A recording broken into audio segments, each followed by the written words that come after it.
¿Qué tal? ¿Cómo están? Muy buenos días. 10 en punto de la mañana de este jueves 2 de octubre. Comenzamos aquí una nueva conexión con la actualidad local en directo. Conexión que viene marcada por varios asuntos de interés. Los datos del paro que acaban de salir y de ser publicados por parte del Ministerio de Trabajo. También estamos pendientes de una nueva salida de residentes del CETI rumbo a la península.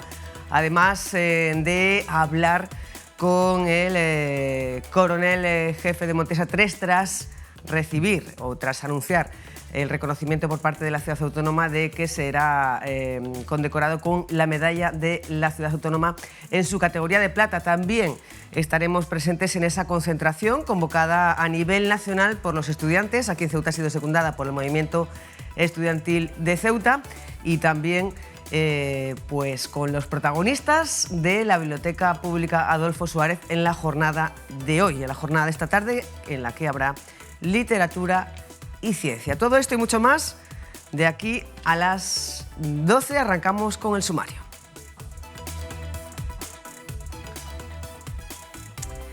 Y arrancamos con los datos del paro, que ha crecido ligeramente en el mes de septiembre en Ceuta hasta alcanzar la cifra de 9.319 parados. Son 138 más que el mes de agosto, lo que supone un incremento del 1,5% con respecto al año anterior.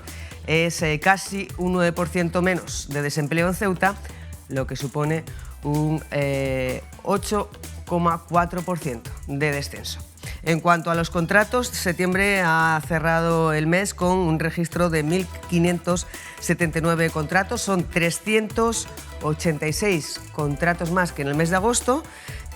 De ellos son 987 temporales y casi 600 indefinidos. Si atendemos a las afiliaciones a la Seguridad Social, Ceuta ha cerrado septiembre con 24.126 afiliados, 59 menos que el mes anterior y 1.000 afiliados más que hace un año.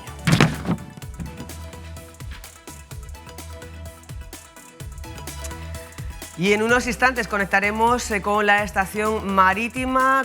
46 inmigrantes del CETI salen hoy rumbo a la península, en su mayoría procedentes de lugares como Argelia, Sudán y Guinea-Conakry.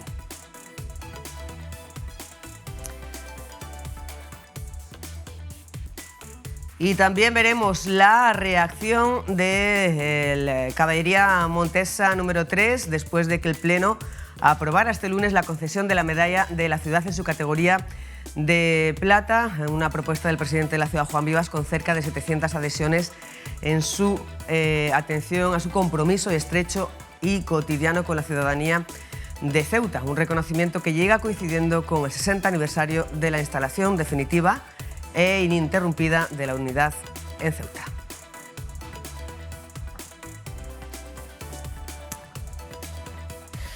Pues arrancamos esta conexión con una primera parada en la Agencia Estatal de Meteorología. Aquí tienen las previsiones para este jueves. Son de cielo nuboso o poco nuboso, con temperaturas que se mantienen en la máxima en torno a los 25 grados, la mínima desciende ligeramente hasta los 20 y el viento sopla de levante flojo.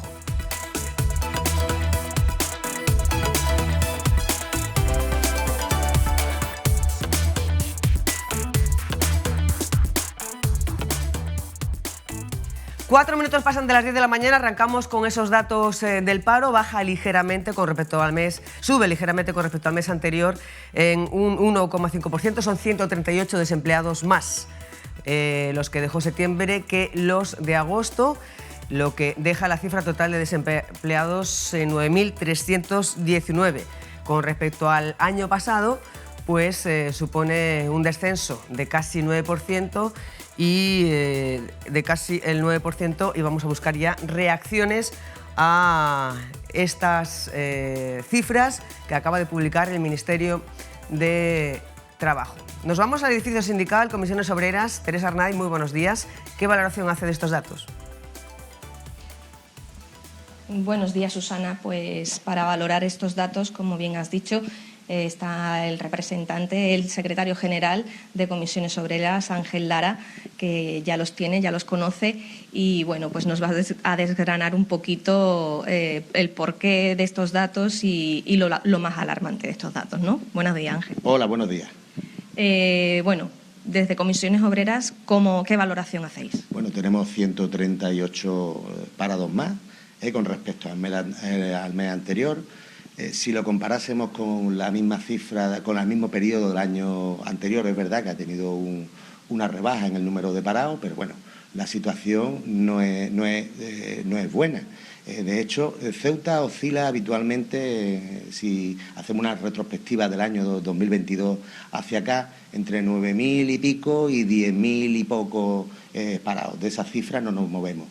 El impacto que hace que se muevan estas cifras más arriba o más abajo, pues fundamentalmente es planes de empleo, que se establezca, que coincidan los datos con el establecimiento de planes de empleo y la parte estacional, es decir, que sea verano, que haya más contratación en comercio, que haya más contratación en hostelería, hablo verano o lo que serían las fiestas de fin de año, de fin de año, ¿no? De Navidades. Eso es lo que hace que fluctúen estos datos, pero generalmente nos rondamos sobre 9.000 y pico parados, con lo cual es una cifra que no conseguimos arrancar y que disminuya. Sí que llama la atención esta vez, es de los 9.318 parados que hay, una gran mayoría son mujeres, pero casi el doble son mujeres. Y luego seguimos con la cifra de 1.110 parados, de esta cifra de 9.000 y pico, de paros de jóvenes de hasta 25 años. Con lo cual tenemos el honor de situarnos en las cifras más altas del entorno nacional en cuanto a paro juvenil. Con lo cual esto nos está condenando a que nuestra juventud, lamentablemente, por falta de oportunidades en Ceuta, falta de oportunidades laborales, se tenga que marchar a la península. ¿Y dónde se encuentra el fallo? ¿Dónde crees que se encuentra el fallo? Bueno, fallos, son múltiples fallos, es una situación compleja. Aquí dependemos mucho de un sector, el sector servicios.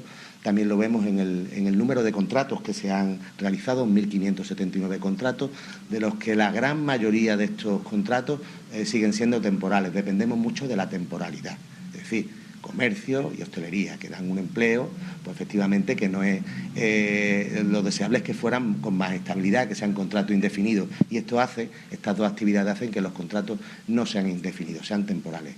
Se puso el foco, se intentó mejorar esta situación, pienso yo, desde los poderes públicos en aquello de la frontera comercial, que ha sido un resultado, vemos que es cero, yo diría cero o -1.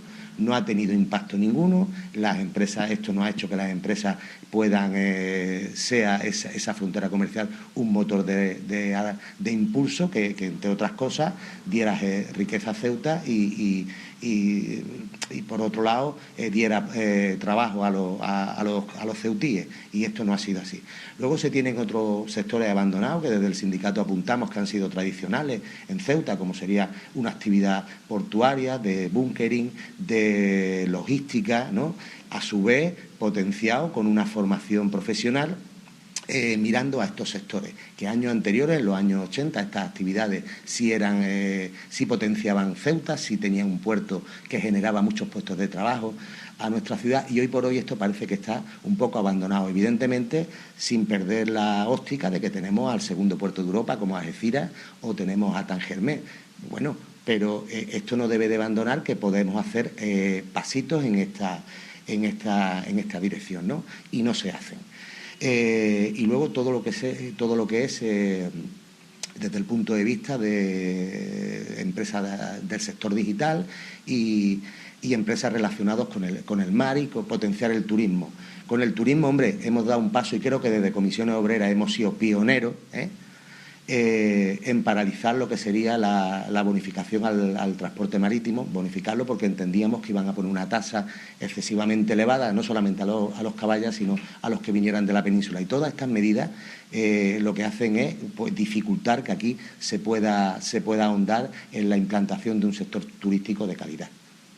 Por lo tanto, el balance, pese a que las cifras no son bueno, no son malas, pero tampoco son para tirar cohetes, el balance no es muy optimista.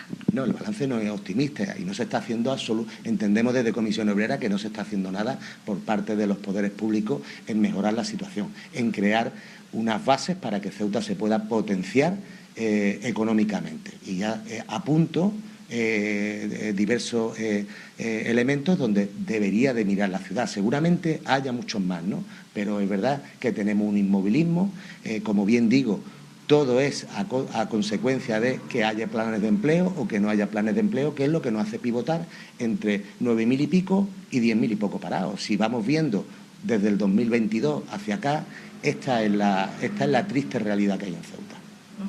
Muchas gracias, Ángel, por tu valoración. Susana, seguiremos hablando con sindicatos para conocer eso, pues esa valoración sobre los datos del paro que se han conocido hoy, del pasado mes de septiembre. Pues muchas gracias, Ter. Estamos conectados para que nos pidas paso cuando tengas más testimonios, más protagonistas y más reacciones a esta cifra del paro que supera los 9.300 desempleados en el mes de septiembre. Desde el edificio sindical nos vamos a la estación marítima.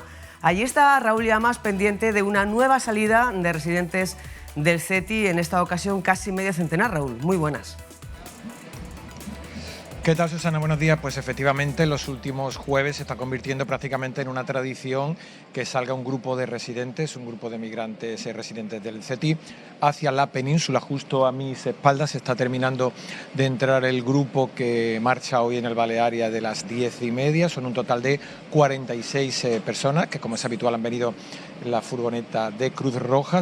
Proceden de lugares como Argelia, Sudán o Guinea Conakry. Hay que decir que esta cifra se suma a los alrededor de 180 que ya partieron durante el pasado mes de septiembre, así que continúa, como es habitual, esa labor de descongestión no solo del interior del CETI, sino de sus alrededores. Ahora, en un rato, si te parece, Susana, iremos al CETI y comprobaremos si se nota en el exterior esa descongestión, entre comillas, que se está produciendo con esta salida semanal de residentes, de migrantes residentes en el Centro de Estancia Temporal de Inmigrantes.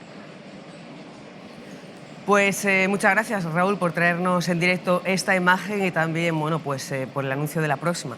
A ver el impacto que van teniendo estas salidas ya en el entorno, en las inmediaciones del Centro de Estancia Temporal de Inmigrantes. Pídenos paso cuando tengas esas imágenes que mostrarnos. Muchas gracias. Muy bien. 10 de la mañana y 12 minutos. Nosotros continuamos ya en plató con una entrevista de portada. Se lo avanzábamos en el sumario. El Pleno de la Asamblea aprobaba este lunes la concesión de la medalla de la ciudad en su categoría de plata al Regimiento de Caballería Montesa número 3 a propuesta del presidente Vivas y con cerca de 700 adhesiones en atención a su compromiso estrecho y cotidiano con la ciudadanía de Ceuta. Un reconocimiento que además llega coincidiendo con el 60 aniversario de la instalación definitiva e ininterrumpida de la unidad en Ceuta. Estamos con José Miguel Benítez Martínez, que es el coronel jefe del Regimiento de Caballería Montesa número 3. Muy buenos días. Buenos días. Enhorabuena a toda la familia de Montesa número 3 por este reconocimiento. ¿Qué supone para ustedes? Pues buenos días, Susana, y muchísimas gracias por la invitación. Pues mira, para todos los jinetes del Montesa, los que estamos ahora en activo y todos los que formaron parte del regimiento durante todos estos años, es un reconocimiento a nuestro compromiso y nuestro vínculo con Ceuta, y es la constatación y la confirmación del vínculo tan bonito y yo diría que familiar que existe. La aprobación definitiva de esta concesión, de este reconocimiento, fue esta misma semana, pasado lunes en la Asamblea. ¿Cómo ha calado en la familia, en la unidad? Pues mira, es un reconocimiento que ha sido recibido con muchísima alegría. Muchas unidades militares de Ceuta ya tenían esta medalla de la ciudad, nosotros el Montesa no. Entonces este 60 aniversario era la oportunidad pues, magnífica para reconocer ese vínculo. Piensa, Susana, que durante 60 años, durante estas décadas, familias de jinetes del Montesa, generaciones, han permanecido en la ciudad. Es decir, yo ahora mismo tengo en activo padres e hijos en el regimiento. y pues ellos han formado parte y forman parte pues, de la vida social, institucional, cultural de Ceuta y, por supuesto, familiar. ¿Cuántos militares? Pues mira, ayer firmé una lista de revista de 345 jinetes del Montesa, hombres y mujeres. Somos ahora mismo. 45 de ellas mujeres. 45 mujeres. 300 hombres, 45 mujeres. ¿Y cómo está organizado el regimiento? Bueno, el regimiento, como todos los regimientos del Ejército de Tierra, se estructura en un mando, una plana mayor y una unidad, grupo o batallón. Así nos organizamos. Se ha valorado en este reconocimiento su implicación en la Operación Balmis con el COVID, su implicación en la entrada masiva del 21, también la cercanía, el compromiso y la accesibilidad del servicio, al servicio de la ciudadanía. Claro. Efectivamente, no solo es el Regimiento de Caballería Montesa 3, es una misión que tenemos las Fuerzas Armadas. Como sabrá Susana y sabrán los telespectadores, la Ley de Defensa Nacional, una de las misiones que asignan las Fuerzas Armadas es pues, el apoyo en catástrofes, necesidades públicas, y eso cuando ocurre ahí nos tienen, no solo a mi regimiento, sino a todos. Los casos de pues eso, la crisis fronteriza o la operación Balmis con la Dana, pues efectivamente... ¿Cuál ha sido el papel en esas dos fechas, sí, en esos dos sitios, por ejemplo? Pues en el caso de la crisis del 21, apoyo a fuerzas y cuerpos de seguridad del Estado, que ellos tienen sus competencias, pero nosotros estamos ahí por si necesitan nuestro apoyo. Y en el caso de la operación Balmis y con ocasión de la pandemia, pues como otras unidades militares, pues te puedes imaginar lo que era la ayuda en el transporte, los rastreos, en las vacunas, como todas las unidades militares. ¿Cuál diría usted que es la principal misión del Regimiento Montesa número 3 en Ceuta hoy? Bueno, como todas las unidades militares, nosotros ahora mismo la misión que tenemos es de presencia, vigilancia y disuasión. Ceuta tiene una guarnición militar desde hace mucho tiempo. A lo largo de la historia ha tenido denominaciones la organización del ejército, pues eran fuerzas de guarnición, fuerzas de defensa diaria. Ahora nosotros pertenecemos al Mando de Canarias y somos una de las unidades militares que en Ceuta pues, tenemos la misión de presencia, vigilancia y disuasión. Y bueno, si le parece, vamos a hablar un poco de ese vínculo que tiene Caballería con Ceuta. En los archivos del regimiento se menciona que Montesa fue trasladado aquí hace 60 años, en 1965, de una reorganización del Ejército de Tierra. ¿Cómo ha sido esa evolución y qué factores motivaron esa decisión? Pues mira, en el año 1960, lógicamente, aquel ejército del siglo XX se estaba reestructurando y reorganizando. Entonces decidieron, en 1960, porque luego te hablaré del año 65, que viniera en el 60 un grupo blindado ligero a la plaza de Ceuta. Entonces el regimiento Montesa estaba en Madrid, en el cuartel de Conde Duque. Ahora es un espacio cultural del Ayuntamiento de Madrid, pero ahí estaba el regimiento Montesa. Bueno, pues en 1965 el regimiento Montesa viene de Madrid y con el personal y los medios que vinieron de Madrid y con ese grupo blindado que hubo, el regimiento ya se llamó Regimiento de Caballería Ligero Acorazado Montesa 3, desde el año 65. Y por eso desde entonces, hasta hoy 2025, hemos cumplido 60 años ya. ¿Y cómo ha sido la evolución desde ese momento hasta ahora? Bueno, pues como formamos parte de la sociedad ceutí, pues cómo ha sido la transición de la propia sociedad ceutí, sociedad española, todas las situaciones del momento, y nos hemos transformado desde el punto de vista militar pues con nuevos medios, pues nos hemos renovado, las generaciones han pasado. Claro, sí, ¿cómo ha sido precisamente esa evolución en cuanto a las funciones, a la estructura, a los medios? Bueno, las funciones del regimiento están claras, ¿no? Las funciones son cumplir con sus misiones, que nos marca la normativa desde la Constitución hasta las últimas instrucciones operativas. La estructura del regimiento sí que ha ido cambiando, porque efectivamente a lo mejor había una que estaban los escuadrones, ahora es una estructura nueva como todas las unidades del Ejército de Tierra con un mando y una unidad grupo o batallón. Y en cuanto a las misiones, pues las encomendadas, ahora tenemos misiones de presencia, vigilancia y disuasión. Pero bueno, en realidad hay cosas que no cambian. Por ejemplo, yo les digo a mis jinetes, nosotros somos los mismos jinetes de los años 60 y de muchísimo antes, porque siempre hay que ser un jinete audaz, un jinete flexible, un jinete con iniciativa. Eso no es de ahora, del año 25 ni el año 65, esto es de siempre. Es como los valores, Susana. Los valores no cambian, permanecen. La lealtad, la disciplina, eso sí tiene que permanecer siempre, ¿sabes? Sí, pero las funciones, los medios, la estructura, los eso medios, evoluciona. Claro, los medios te puedes imaginar. Pues mira, en el año 65 los medios que tenían eran autoametralladoras y vehículos ligeros pues un poco obsoletos. Luego pasamos aquí en Ceuta, tuvimos carros que eran de procedencia americana, el M47, el M48, el M60, hasta llegar hoy en día que pues tenemos un carro de combate que es puntero, que es el Leopard 2 A4, un buen carro de combate, y tenemos también los vehículos de combate Pizarro en nuestro regimiento. ¿Y cuáles son los principales desafíos de cara al futuro? Ahora mismo que estamos pues, ante nuevos retos de seguridad, cambios en el ámbito geopolítico, ¿cuáles son los principales desafíos? Bueno, nosotros, como todas las unidades militares, estamos para cumplir las misiones que nos encomienden y donde se nos encomiende. Sí es verdad que los cambios que se producen en el campo de batalla, pues que estamos muy pendientes de ellos, lógicamente. Claro, siempre hemos estado evolucionando, no es ahora. Ahora hay mucha obsesión con los drones y con todos los sensores que hay en el campo de batalla, pero a principio de siglo pues, la aviación era incipiente y luego hubo aviación. Y entonces, hace muchos años se convertía en la tierra, en el mar, luego se convirtió en tierra, mar, en el aire, luego se convirtió en tierra, mar, aire, el espacio, luego en la tierra, mar, aire, espacio y ciberespacio. Siempre hay que estar teniendo la superioridad y estar adelantado en todos estos componentes, ¿no? Ha mencionado en varias ocasiones, tenemos que ser jinetes, los jinetes. ¿Qué es el espíritu jinete y cómo se percibe dentro del mundo militar ese espíritu jinete de caballería? El espíritu, te voy a contar primero una tradición que tenemos en el arma de caballería, que dice: el espíritu jinete, hecho de audacia, abnegación, sacrificio y disciplina, no desaparecerá jamás, porque es el alma de los jinetes y el alma es inmortal.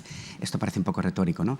Pero yo les digo también a mis hombres y mujeres jinetes del Montesa: mirad, el mismo jinete que iba a caballo, con un sable, con una lanza o con un arma de fuego, es el mismo que somos nosotros ahora, pero estamos montados en diferentes caballos. Ahora son caballos de acero, son los carros de combate, son los vehículos, pero lo que es el concepto del cumplimiento de la misión, de la iniciativa, del deber, eso no cambia.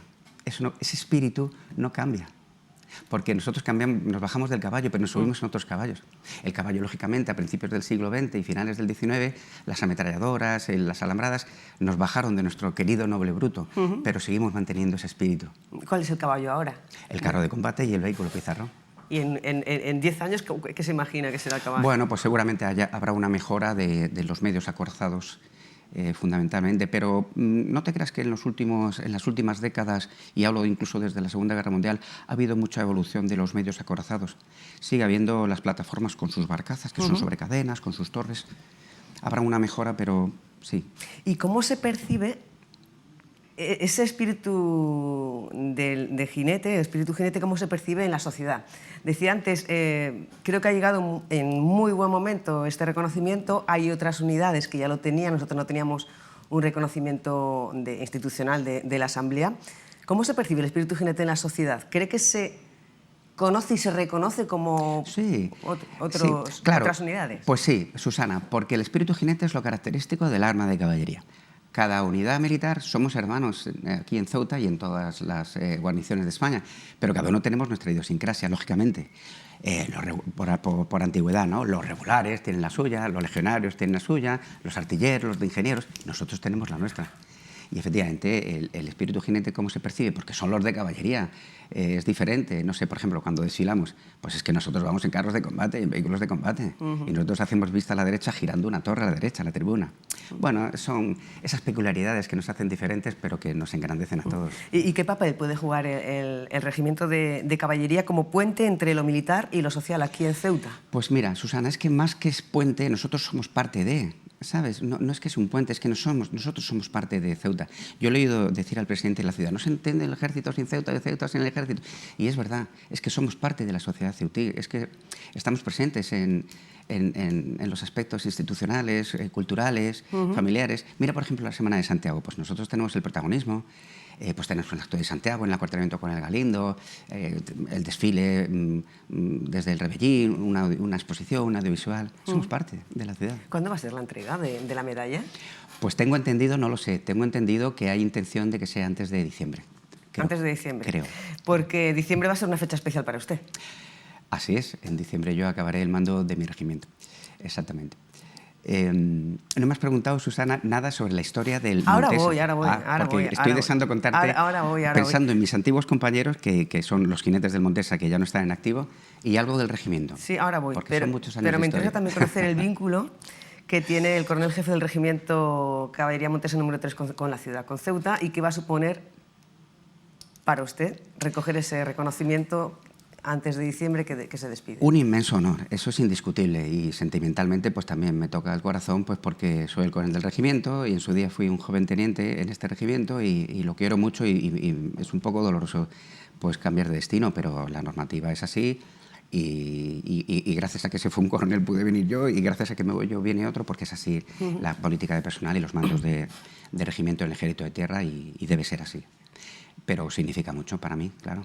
¿Qué momento se va a llevar de Ceuta? No sé si de estos 2 años como coronel o del tiempo que haya estado aquí como teniente. Pues de todo y fundamentalmente de esto último, que es más reciente, pero pues en mi regimiento pues lo quiero muchísimo, me siento como el padre, me da mucha pena irme, es un poco la sensación de por qué me tengo que ir, y de la ciudad pues también, tengo muy buena relación con los miembros de la ciudad, del ayuntamiento, vamos, del presidente, de las consejeras, en fin, buena relación en general. Con la administración en general. Sí, claro. ¿Ya ha pensado hacia dónde va a ir dirigido su discurso?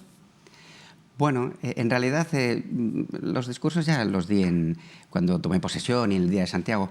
Ahora, el día 12 de diciembre, cuando venga el nuevo jefe del regimiento, le tocará a él dar ese discurso. No, cuando reciba la medalla. Bueno, y cuando reciba la medalla, pues se basará sobre todo en la historia del regimiento, estos 60 años de raíces profundas en Ceuta y de cariño y vínculo y simbiosis que tenemos. Vamos a hablar de la historia del regimiento, porque más allá de los 60 años en Ceuta, Montesa tiene orígenes que se remontan a 1706, a 300 años, denominado originalmente Galindo y etapas históricas, Salamanca, luego Montesa. ¿Cómo compaginar esa genealogía con su rol moderno y toda la evolución? Mira, sin querer lo hemos tocado antes, porque el espíritu jinete es el mismo, esos aquellos soldados, el espíritu tiene que ser el mismo. Pero me gusta que lo saques a colación porque, claro, en 1706 se funda el regimiento. Pocos regimientos en el mundo tienen 300 años de historia. Algunos son españoles y uno es español y está aquí en Ceuta, que es el Montesa, en 1706. Se funda en Puerto de Santa María, Cádiz. Y te lo cuento muy sucintamente, porque era la guerra de sucesión al trono de España y hubo un coronel en el puerto de Santa María, Cádiz, que puso a disposición del rey Felipe V un regimiento que él armó y vistió a sus costas con sus posibles. Don Luis Galindo y Laso de la Vega, se llamaba aquel coronel, por eso nuestro cuartelamiento de caballería se llama Coronel Galindo. Y a través del Marqués de Villadaria, pues se incorporó a los ejércitos de Felipe V, que terminaría ganando la guerra de sucesión al trono de España. De estos 300 años de historia, ¿qué hitos destacaría? ¿Qué hitos históricos? Es que son muchos, en 300 años son muchísimos. Pues fíjate, en la guerra de sucesión. Mira, el sitio de Ceuta, en 1721. El sitio de Ceuta en 1721. El regimiento tenía una expedición en la península. Pues bien, en 1721, a través del Marqués de Leder, vino el regimiento a socorrer el sitio de Ceuta, que estaba asediado, por ejemplo. Pero es que hemos estado en el sitio de Argel, en el sitio de Gibraltar, en la guerra de las Naranjas, en la guerra de la Independencia, en las guerras carlistas, en la guerra de Cuba. 300 años te puedes imaginar. Por eso digo que es muy... Y luego bajo la denominación de Montesa, porque esa es otra cosa. En 1734 el regimiento recibe la denominación de Montesa, que es una orden militar de caballería. Una orden militar de caballería con más de 700 años de historia, que nació en el antiguo Reino de Valencia y que participó en la consecución del Reino de España. Cuando se conforma el Reino de España, ayudaron mucho las órdenes militares de caballería, Santiago, Calatrava, Alcántara y Montesa. Pues esa esencia española e histórica, ¿dónde reside esa historia? En la Unidad Militar de Caballería de Ceuta, en el Regimiento Montesa. O sea que fíjate, lo dije en una entrevista que me hizo tu compañero Salva Jaramillo. Qué bonito, la esencia militar de la Orden Militar de Montesa y Ceuta. Qué español, ¿no? Qué bonito. Qué pasión y qué emoción le pone a hablar de Montesa. Bueno, pues sí, es así. No puedo disimularlo. Se emociona, ¿eh? No, bueno, sí, es así. Quiero mucho a mi regimiento y sí, y es así. Es un regimiento que tiene en marcha misiones internacionales en Líbano, Irak. ¿Qué papel desempeña la unidad allí como el hombre de Ceuta, por cierto? Pues el Regimiento de Caballería Montesa 3, como otras unidades militares, lo que hace es, cuando hay operaciones en el exterior, pues a veces proporcionamos y algunos de nuestros compañeros pues van y acuden a esas operaciones. Ahora mismo pues, tenemos algún oficial, algún suboficial pues, en una de estas operaciones en el exterior que dependen de la cadena operativa y pues sí, ahora tenemos gente en la Operación Libre Hidalgo en el Líbano, en Irak tenemos también. Cuando dé el discurso de despedida, el 12 de diciembre, no sé si tiene previsto, aparte de bueno, pues hablar de todas la pasión y la emoción que le pone al regimiento, pues alguna petición a defensa para la unidad aquí en Ceuta. Nada, ¿Alguna reivindicación? No, por favor, nada, que nos sigan cuidando, pero que nos cuiden a todos los unidades hermanas. Es otra cosa súper bonita que tenemos aquí, que se da en Ceuta, esta idiosincrasia, de verdad, cuando vienes desde otros sitios de la península te das cuenta. Hay un hermanamiento entre las unidades militares, entre la Comandancia General de Ceuta y la ciudad. Es verdad, esto se produce en Ceuta, es difícil verlo en otros puntos de la península. Esa comunión entre lo militar y lo social, ¿no? Absoluto. ¿Qué le diría a los ceutíes? Bueno, pues un mensaje. Hay una cámara, Esa cualquiera de estas. Pues nada, que muchísimas gracias por la concesión de la medalla a través del Gobierno de la ciudad y en representación de los jinetes del Montesa, de los desde 1965 y de los que estamos en activo ahora, de todos los hombres y mujeres. Muchísimas gracias por el reconocimiento y un altísimo honor para nosotros. Pues muchísimas gracias a usted por compartir con nosotros el sentir de los 345 militares de la unidad y también por conocer con esa pasión y con esa emoción que le pone toda la historia y los retos de futuro de Montesa número 3 en Ceuta. Enhorabuena y muchísimas gracias. Muchísimas gracias, Susana, a vosotros por invitarnos. Gracias. Un placer. Igualmente. Nosotros continuamos. Nos pide paso Raúl Llamas después de una nueva salida de residentes en el CETI, unos 46. Esta mañana vamos a ver cómo está ahora, cuál es la fotografía del entorno del centro de estancia temporal. Raúl Llamas, muy buenas de nuevo. ¿Qué tal, Susana? Buenos días. Pues te puedo decir que nadie, absolutamente nadie, haya acampado en este momento en las puertas del CETI. No sé si recuerdas que hace algunos días subíamos que aquí justo había una tienda de campaña donde dormían varias personas. Ahora no queda nadie. De hecho, esta persona que está ahí sentada nos han dicho que es un residente del centro de estancia temporal que ha salido a tomar el aire, aquí a tomar el fresco, como vulgarmente se suele decir. Y si recuerdas aquí, me voy a mover un poquito aquí en el quitamiedos este que está aquí justo detrás, donde están sentado este grupo de personas. Aquí todo esto estaba lleno de improvisadas tiendas de campaña hechas con sábanas de forma bastante artesanal y como puedes comprobar, Susana, no queda absolutamente nadie. Por tanto, esa labor de descongestionar el CETI parece que ha funcionado y bueno, son 512 plazas como recordamos en el CETI, ya parece que afortunadamente todo está normal. Así que bueno, una situación de CETI que como sabemos esta semana, Susana, pues era objeto de una interpelación en la sesión de control por parte de Ceuta Ya, que bueno, que hablaba de esa situación de vergüenza por haber alojado aquí en el exterior alrededor de 200 personas. El gobierno por su parte, el gobierno local, en este caso el consejero Gaital le contestaba que el gobierno local no tiene competencias y que bueno, que atienden a estas personas sin tener competencias para ello. En cualquier caso, Susana, como le decimos, está en la imagen, no queda nadie, absolutamente nadie, acampado en el exterior del centro de estancia temporal de inmigrantes. Susana. Muchísimas gracias, Raúl, por esta nueva conexión, por esta nueva fotografía en directo, en este caso desde el centro de estancia temporal de inmigrantes, que ha pues tenido hoy una nueva salida de residentes, en total 46. Seguimos conectados, Raúl. Vale. Y nosotros continuamos buscando reacciones a los datos del paro, ya se lo venimos contando desde el principio, en un paro de septiembre que se cerró con 9.319 parados, sube ligeramente con respecto al mes anterior, exactamente 138, pero baja en 857 con respecto a hace un año. Antes escuchábamos la reacción de Comisiones Obreras, ahora vamos a recoger la de UGT con Teresa Arnaiz. Muy buenas de nuevo, Tere. Buenas, Susana. Pues sí, hoy han salido los datos del paro, se conocen los datos del paro del pasado mes de septiembre y estamos con Soledad Jiménez, que es técnica de OPEO de UGT, para que nos haga una valoración sobre estos datos. Buenos días, Soledad. Buenos días. de cómo estimáis estos datos desde la Unión General de Trabajadores. Hombre, el alza es moderada, estamos hablando de un 0,6%. No podemos hablar de que sean datos positivos, evidentemente, porque el paro ha subido, pero ya te digo, es una cifra muy moderada. La cifra interanual sigue siendo positiva. Vamos a confiar en que haya avances. Tú sabes que esto depende de muchas cosas.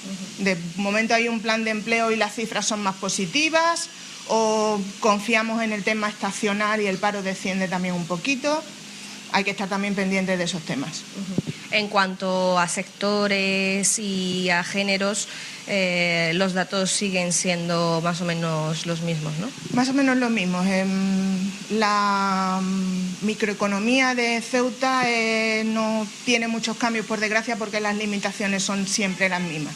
Limitación geográfica, dependencia del sector público, falta de tejido industrial. Entonces, si tenemos en cuenta que esos datos es muy difícil que cambien porque son estructurales, los cambios van a ser mínimos. Pero bueno, ya te digo, hay que confiar también en novedades, en el efecto de las políticas activas de empleo y en esos factores. En líneas generales, bueno, en el ámbito nacional los datos son bastante positivos. El paro ha descendido bastante con respecto al año anterior también. Bueno, no es una cifra tampoco para tirar cohetes, pero bueno, siempre que hay avances y que el paro desciende, desciende el paro femenino, desciende el de los jóvenes, ha aumentado un poquito, pero bueno, no son cifras que se van compensando y sí, efectivamente la cifra es positiva. Pues muchas gracias, Soledad, por la valoración. Y Susana, seguimos hablando de estos datos del paro con los sindicatos y bueno, con la parte de la sociedad que tiene que opinar sobre este tema. Muchísimas gracias, Tere, por esta nueva reacción a las cifras del paro. Nosotros continuamos ahora, abrimos una página cultural. Vamos a hacer un viaje en el tiempo y en el espacio con la escritora Tula Fernández, que presenta esta tarde en la Biblioteca Pública Adolfo Suárez su última novela. Se llama 5 cartas portuguesas. Eso será a las 7:30 de la tarde y antes, ahora mismo, tenemos el placer de poder conversar con ella, con la protagonista, con la madre de la criatura, Tula Fernández. Muy buenos días. Buenos días. ¿Qué tal? ¿Cómo estamos? Hoy es la presentación de la tercera novela. Hoy es la presentación oficial. Lógicamente, bueno, pues la editorial me dio ese permiso de que la presentación fuera aquí en Ceuta y aquí estamos, ya arrancamos la nueva aventura literaria. 5 cartas portuguesas, una historia de amor, de memoria, de ideales compartidos, ambientada en la Revolución de los Claveles, en la Revolución Portuguesa de los Claveles de 1974. Exactamente. ¿Qué llevó a todo un reto. Fernández a hacer ese viaje en el tiempo y en el espacio también aquí cerquita? Bueno, pues, a ver, cuando me enfrenté a la nueva trama de un posible proyecto diferente, tenía claro que yo quería escribir una historia de amor y además una historia de amor sostenida en el tiempo. Eso sí lo tenía claro y bueno, me quedaba ubicarla, ¿no? Pensé en España, lógicamente. El primer recurso que se te ocurre es que, bueno, ¿por qué no aquí? Tendría que haber recorrido muchos acontecimientos históricos de nuestra historia reciente, pero luego decidí retarme un poco más y pensé en Portugal. Y bueno, la verdad es que fue escuchar el gran Dona Vila Morena.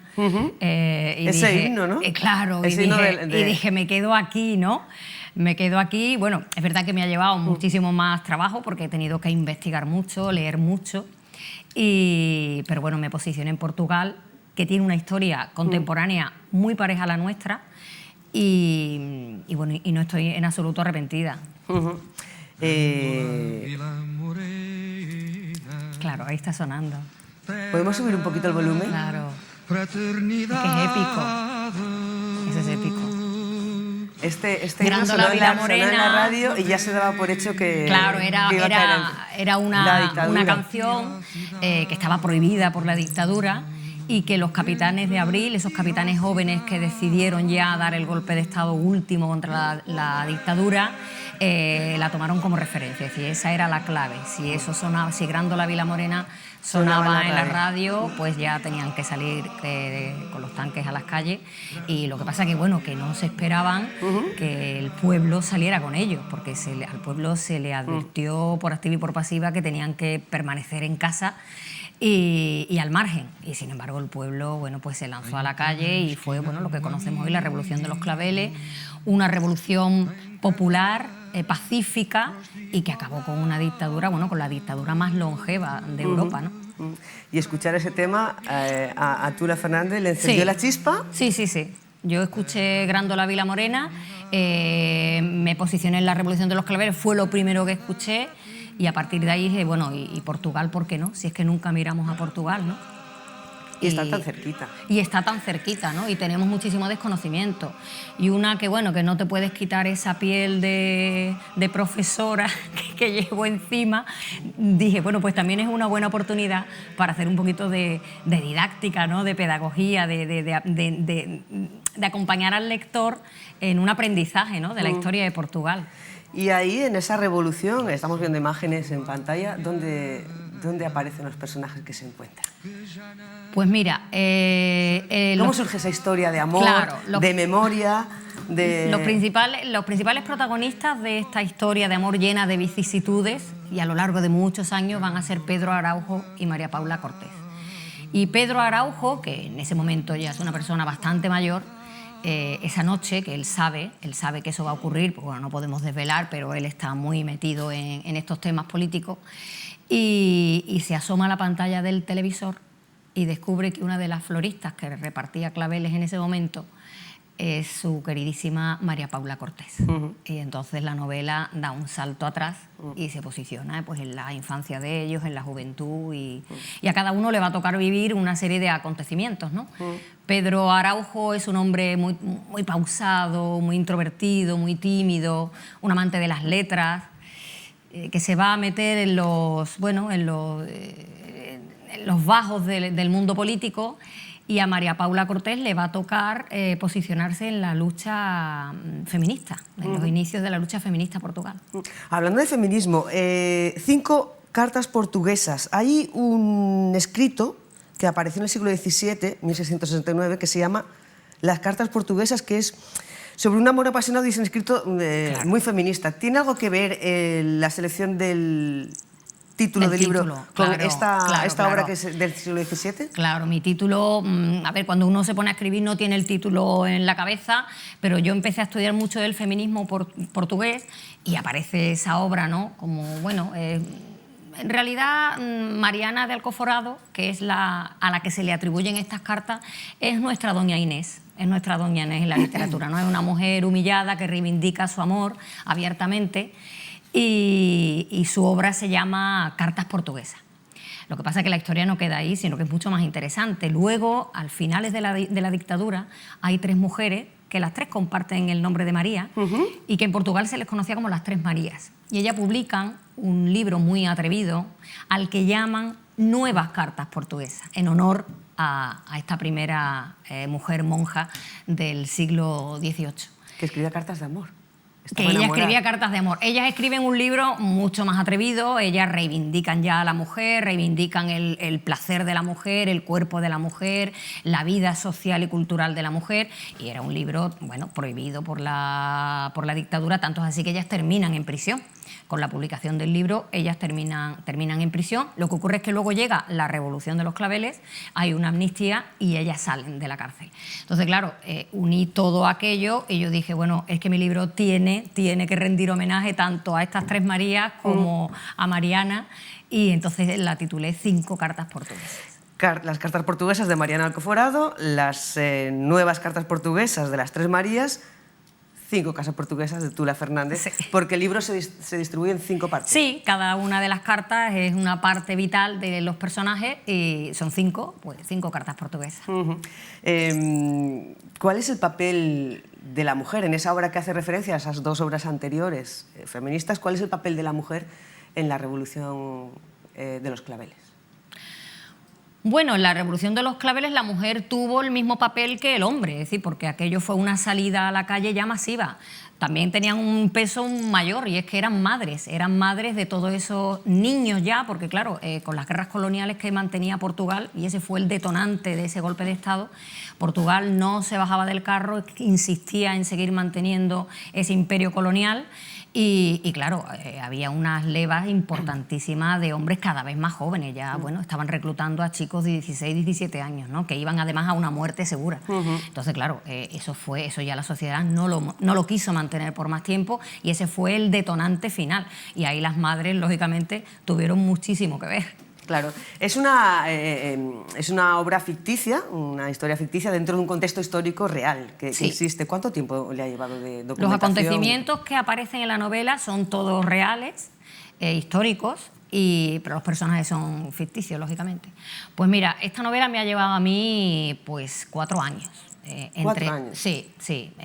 Date cuenta que me he tenido que documentar mucho, escribir mucho. He contactado con mucha gente historiadores de Portugal. La verdad es que ha sido un viaje para mí impresionante y muy retador, la verdad. Y luego viene el proceso de escritura, luego viene el proceso de corrección, que es infinito.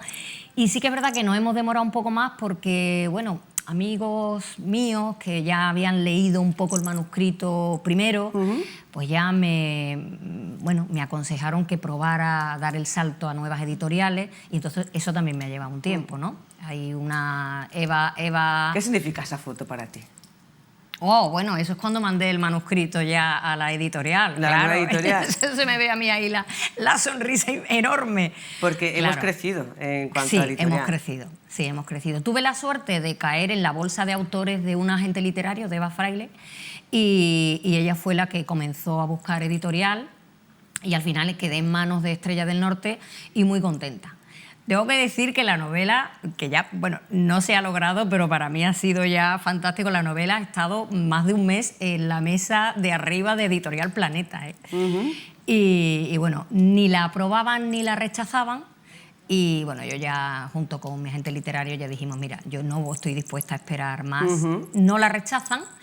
Y fíjate que les gustó mucho la novela, les gustó mucho el estilo, pero comercialmente el argumento que nos dieron fue que no era literatura en España, sino que era literatura en Portugal, y a lo mejor Portugal estaba muy lejano del lector medio español. O sea, que Portugal está lejos incluso para la literatura. Exactamente. Ese fue el argumento. Españoles que estamos... Exactamente. Ese fue el argumento que nos esgrimió, que lo iban a seguir estudiando, y ya te digo, el rechazo nunca llegaba, la aprobación tampoco, y luego surgió Estrella del Norte y no lo pensé.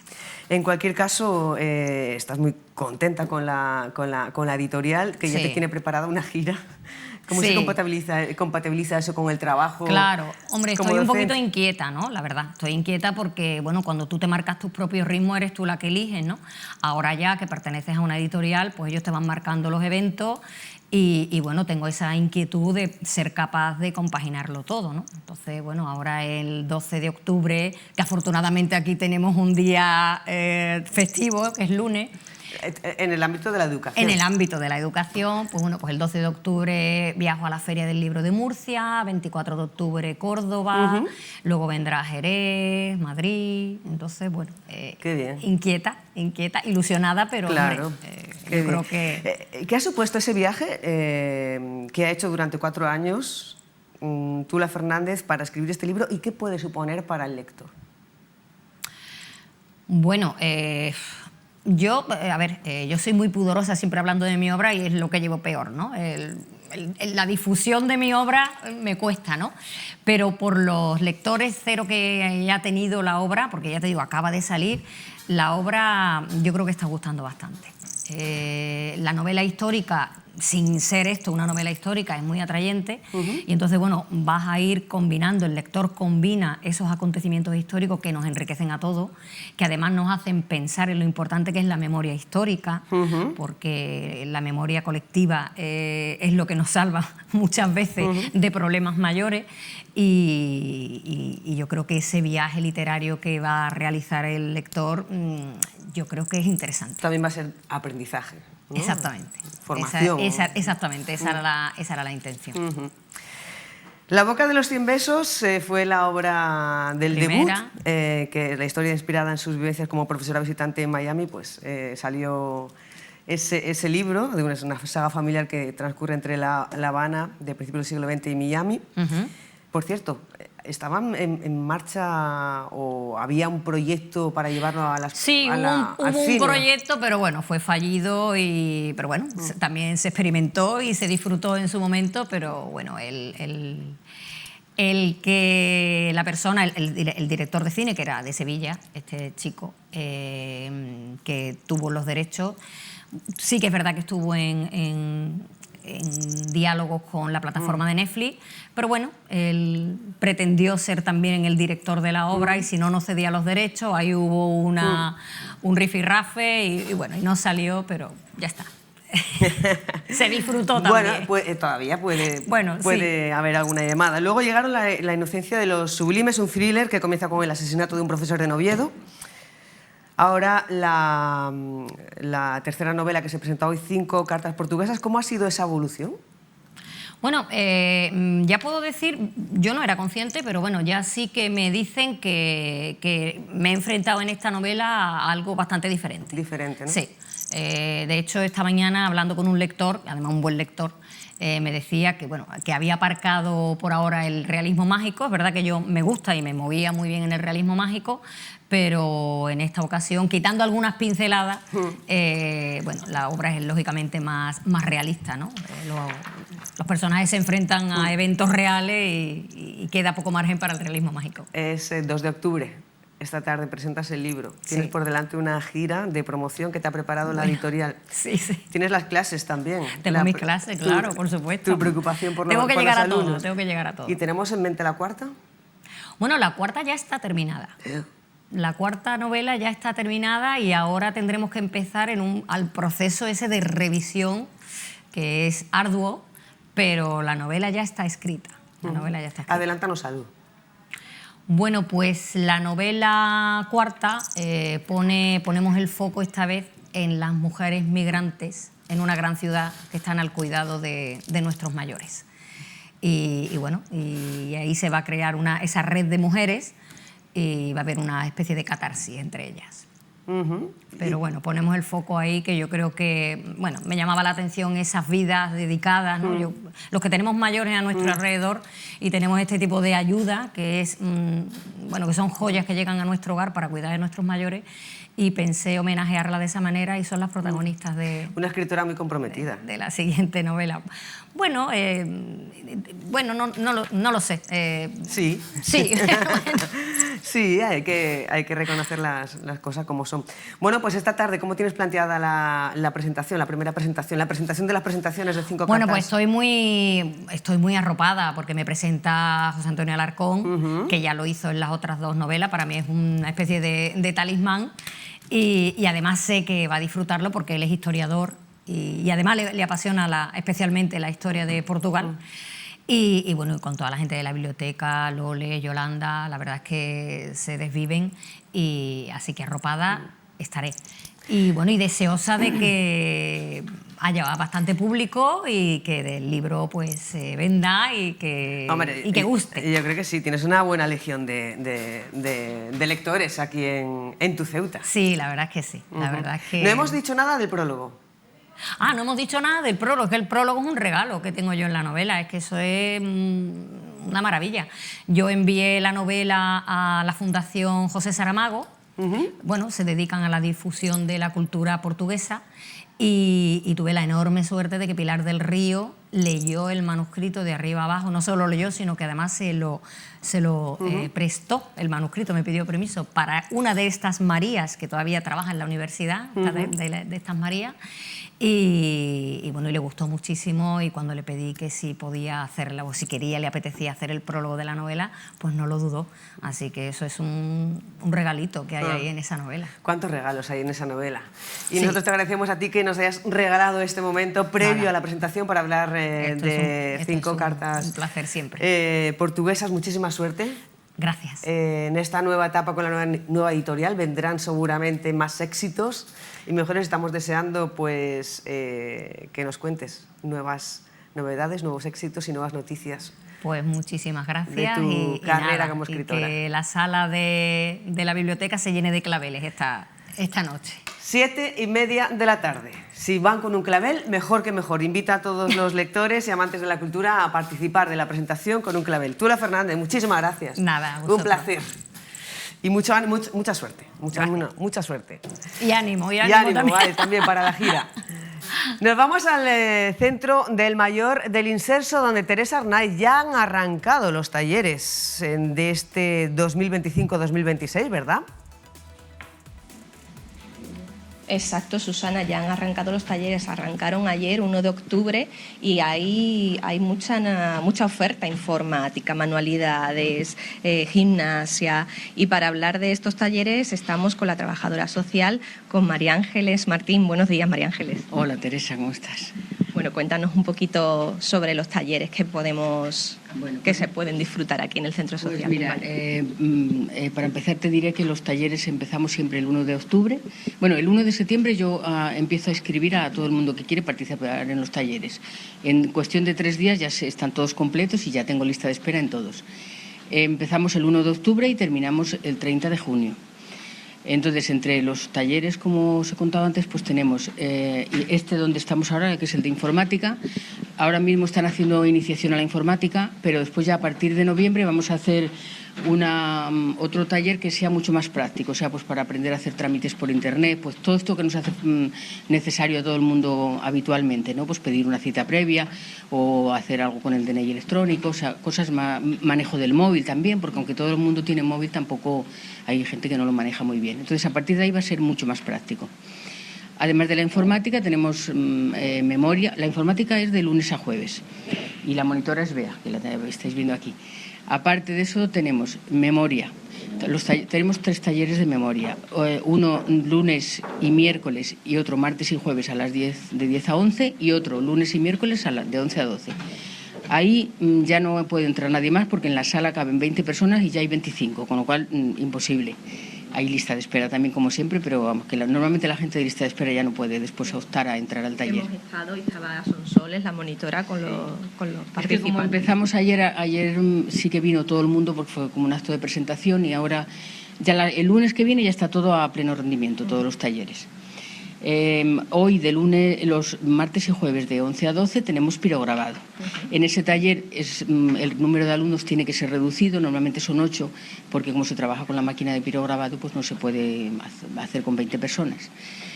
Y después tenemos gimnasia de mantenimiento, que tenemos de lunes a jueves 2 turnos por la mañana y lunes y miércoles otro turno más por la tarde. En ese taller, en cada turno, pues hay mínimo 15 personas. En algunas ya hay hasta 20 más, no se pueden meter tampoco por el problema de espacio. Y después esa misma monitora que da gimnasia, que es Rocío, da también baile los viernes, nada más de 10 a 11. Empieza el día 17 y ahora mismo de momento van a hacer bachata, porque antes, hace 1 año o 2, se daba también sevillanas, castañuelas, pero el año pasado todo el mundo empezó a pedir bachata, están encantados con la bachata y van a continuar ahora mismo con bachata. Sí. Y ahí hay ya inscritos por lo menos 30 personas ya en ese taller también. Y manualidades, que se me olvidaba también, los tenemos lunes y miércoles por la tarde. Sí. También está completo. Vamos, que todos los talleres ahora mismo están completos ya. Yo sigo inscribiendo en lista de espera a todo el que quiera porque, bueno, con las monitoras de cada taller, periódicamente, pues cada mes o mes y medio o 2 meses, comprobamos la asistencia de los usuarios, porque si hay alguien que a lo mejor falta mucho y que vemos que no va a volver o lo que sea, pues tiro de la lista de espera. Sí, sí. Y también me comentabas antes, fuera de cámara, que tenéis la colaboración de la Caixa. Sí, tenemos un convenio con la Caixa que hacemos talleres por semestres. Unos los hacemos hasta el verano y otros empezamos ahora. Ya hemos hecho uno que es de lectura, que es un grupo, se llama Amigos Lectores, y entonces pues lo que hacen es leer un libro que casualmente me parece que el que han leído este año es uno de Tula, de esta... Acaba de irse del plató. Sí, pues han utilizado un libro de Tula, entonces con ese libro lo leen y hacen sus comentarios y todo eso. Ese ya se ha terminado. Después con la Caixa tenemos también ejercicio terapéutico y vida saludable, comida saludable, que eso lo da el fisio nuestro de aquí, Raúl González, que lo haré, ese será a últimos de octubre. Después otro que da la psicóloga, que son talleres tipo, bueno, uno se llama Vivir en Positivo, el otro Saber Vivir, talleres pues para fortalecer la autoestima y todas esas cosas, que son talleres que le gustan mucho también a la gente. Entonces, estos talleres, en vez de durar como estos, que duran todo el año, normalmente son por horas, o sea, que pueden durar desde 8 horas a 20 horas, como mucho a lo mejor son 2 semanas, 3 semanas. Y ya te digo, lo hacemos por semestres. Entonces, algunos monitores que lo dan son de aquí, como Raúl y la psicóloga, y otros vienen de fuera. También tenemos uno de informática, de la Caixa, que también lo dan aquí en este aula también, pero con una monitora de fuera. Bueno, los talleres, aparte de lo variada que es la oferta, atienden a muchas necesidades o demandas, bueno, ya sea bailes latinos, para cubrir, digamos, el tiempo de ocio y tal, pero también fomentar una vida saludable, un envejecimiento activo, la salud mental también de personas mayores sobre todo eso, lo de promover el envejecimiento activo, que eso todos sabemos lo que es. Porque ya no es solo la idea de lo que vayan a venir a aprender aquí, que también. Y bueno, y en el taller de memoria, por ejemplo, pues se trata de mantener, de ejercitar la memoria, prevenir en lo que se pueda el deterioro cognitivo, pero sobre todo tienen también una parte, todos los talleres, de una parte social, que yo creo que es muy importante, ¿no? Que es ya el hecho de que vienen aquí y entonces tienen una vida social que muchos si no tendrían, porque vienen aquí, conocen a otras personas, luego a lo mejor hacen amistades aquí. Entonces ya el hecho de levantarte por la mañana y tener que salir de casa y prepararte porque tienes una obligación, pues eso es tan importante o más como lo que puedan aprender. Claro. Y luego eso, es muy importante pues porque todos sabemos que ahora mismo casi todo hay que hacerlo por internet, entonces yo muchísimas veces tengo que pedirle cita previa a la gente pues en el EGESA o en la caja de ahorros o en cualquier sitio, pues porque no saben hacerlo o no tienen medios para hacerlo, con lo cual ahora mismo el taller de informática es muy importante, bueno, aquí en todos los sitios. Y los demás, ya te digo, tienen una parte de una parte social, de promover, de evitar la soledad, que ahora hablamos tanto de la soledad no deseada, ¿no? Pues yo pienso que ese componente es muy importante en los talleres que organizamos. Pues muchas gracias, María Ángeles, por atendernos y que vayan bien todos estos talleres y seguiremos viniendo por aquí para ver cómo continúa. Cuando queráis, podéis venir, sí. Muchas gracias a vosotros por haber venido. Gracias. Bueno, Susana, pues hemos estado viendo un poquito estamos en el taller de informática y hemos estado en el de memoria y ahora en un ratito va a empezar el de madera, que se llama pirograbado en madera, y también iremos a visitarlo.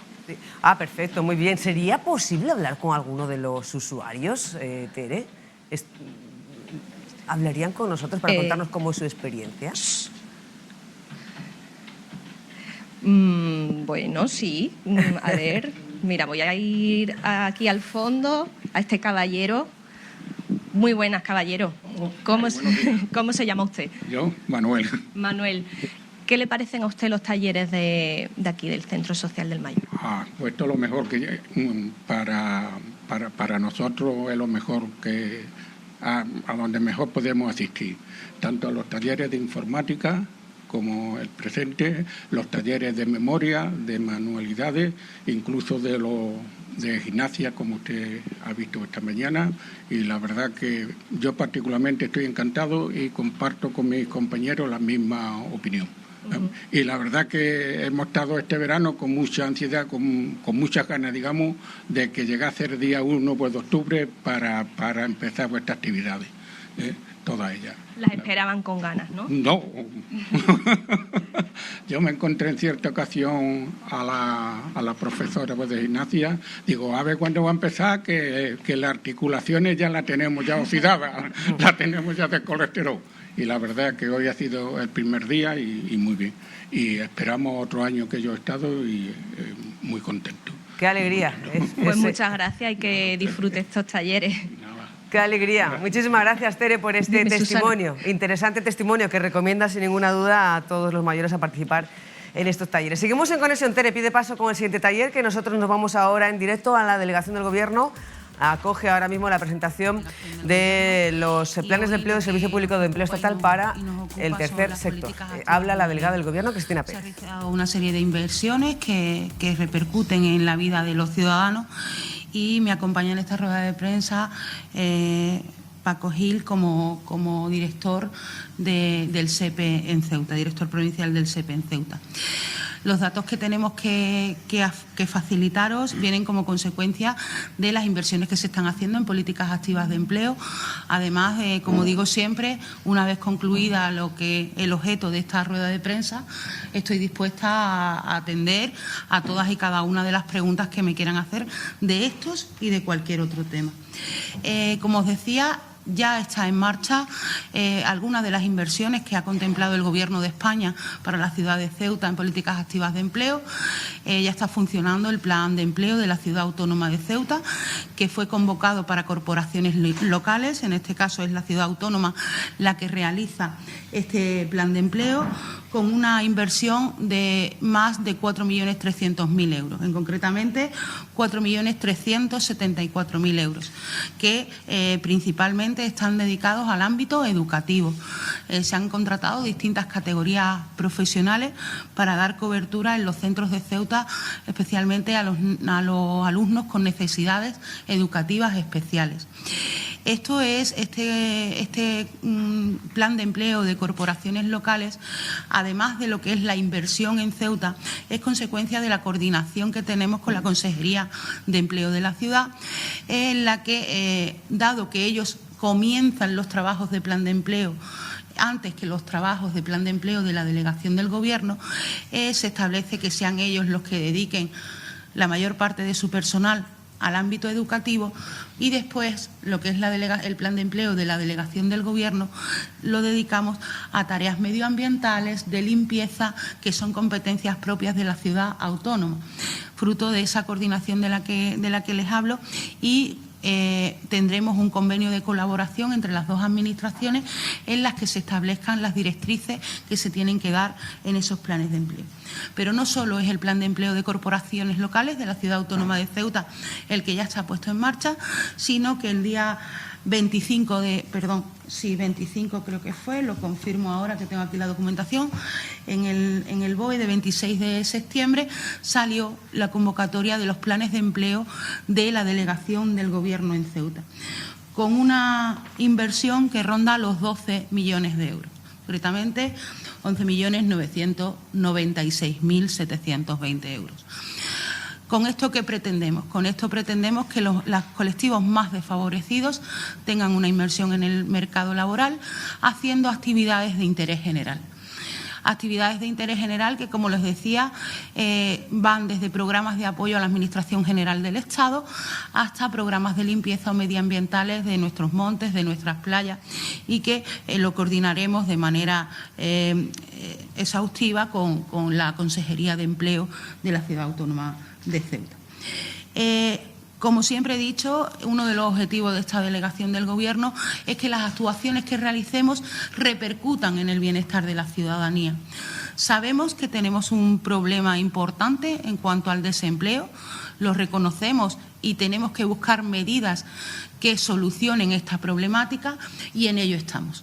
Estamos en tratar de mejorar las condiciones de empleabilidad de nuestra ciudad.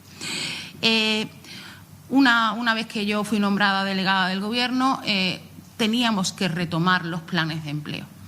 Es una medida social y, si me apuran, incluso asistencial. Tenemos familias en nuestra ciudad que con los índices más altos del umbral, que no alcanzan el umbral de la pobreza, que viven en unas condiciones que no son las más adecuadas. Y con estas medidas que el Gobierno de España está apoyando, está incentivando y está invirtiendo en ello, lo que procuramos es que estas familias tengan no una solución estructural, porque no se puede hablar de estructural y plan de empleo, son antónimos casi, pero sí un modo de inmersión en el mercado laboral, de incluirse en las prestaciones que también ofrece el Servicio Público de Empleo. En definitiva, darle un instrumento de vida a todos y cada uno de ellos. Los planes de empleo siempre vienen aparejados de polémica en cuanto a selección. La selección la va a hacer íntegramente el Servicio Público de Empleo. Ninguna administración, ni delegación del Gobierno, ni ciudad autónoma va a hacer absolutamente nada en cuanto a la selección ni en cuanto a la elección de las personas que son incluidas en los planes de empleo, en las contrataciones de los planes de empleo. Son unos baremos que vienen perfectamente establecidos en la ley y, salvo las excepciones de los colectivos más vulnerables que sí tienen cabida en los planes de empleo, como no puede ser de otra manera, estoy hablando de mujeres víctimas de violencia de género, de personas que están privadas de libertad, de perceptores de alguna prestación del SEPE o del INS. Son colectivos que están perfectamente determinados, que la Comisión Local del SEPE ha fijado unos porcentajes con el beneplácito de todos los agentes sociales. Si me preguntan, ¿es esta la solución para el desempleo en Ceuta? Yo tengo que reconocer que no es, pero sí que es un elemento que ayuda a las familias ceutíes a seguir progresando, a seguir estando, y también es un modo de iniciarse en muchos casos en el mercado laboral, bien porque se trata de mujeres con una edad en la que han estado dedicadas al cuidado de hijos y son ahora cuando entran en ese mercado laboral, bien porque son jóvenes. En cualquier caso, es un instrumento que utilizamos para que existan mejores condiciones de vida a los beneficiarios de estos contratos.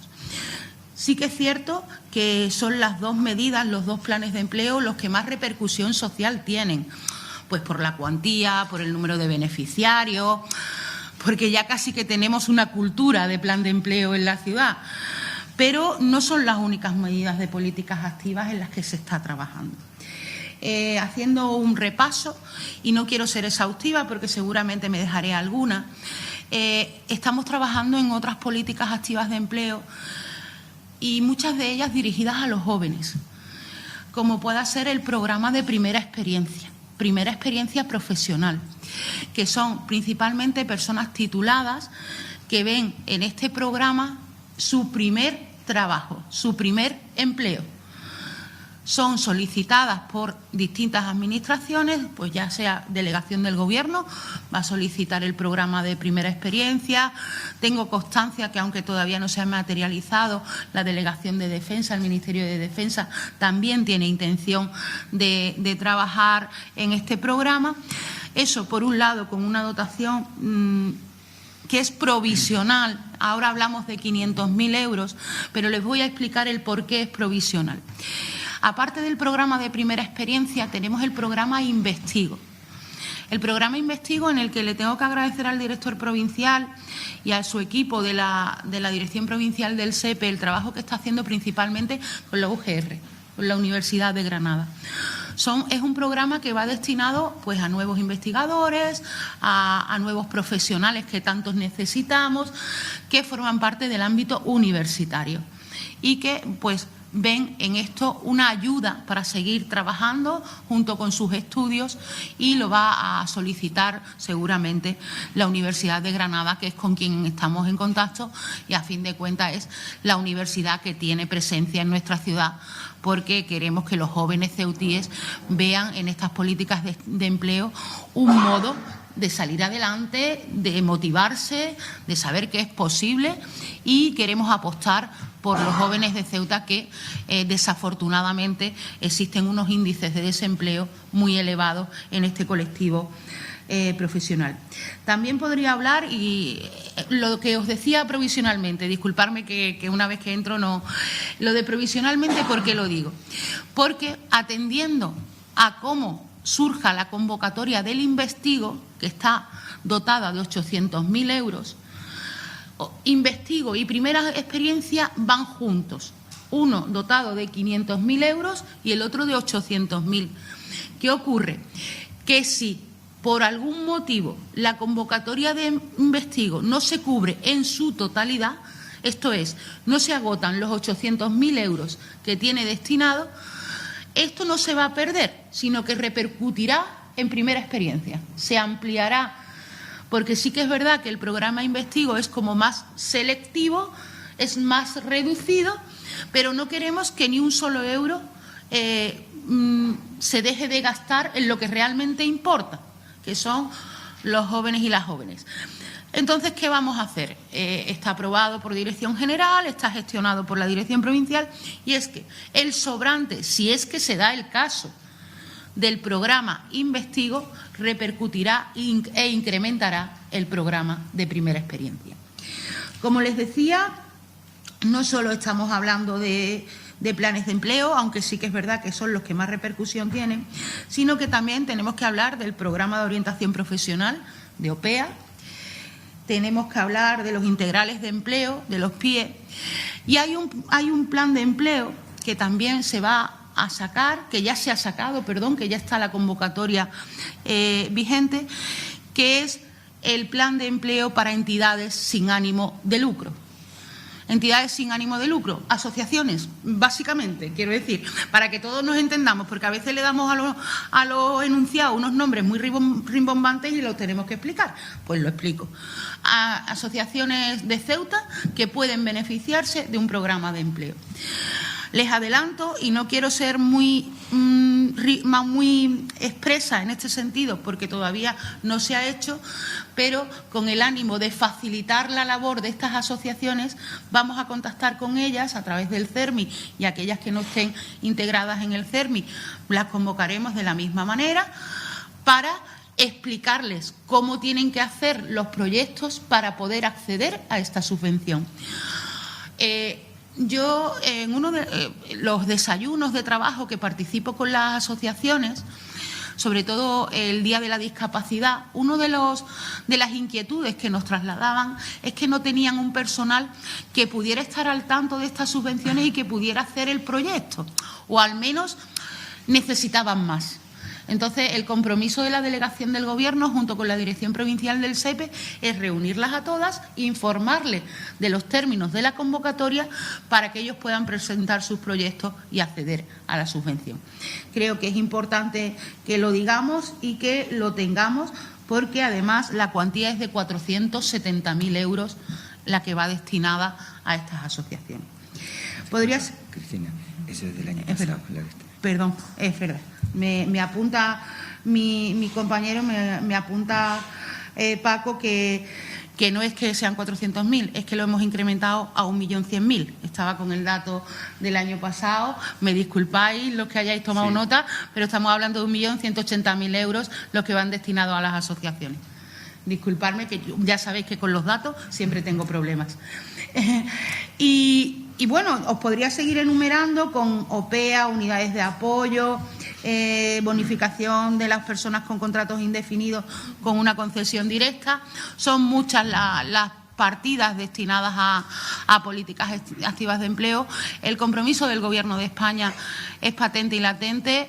Queremos seguir trabajando, queremos ir dándole forma a nuestro mercado laboral, ayudando a quienes más lo necesitan, y en eso vamos a seguir trabajando tanto desde la Dirección Provincial del SEPE como desde la propia delegación del Gobierno.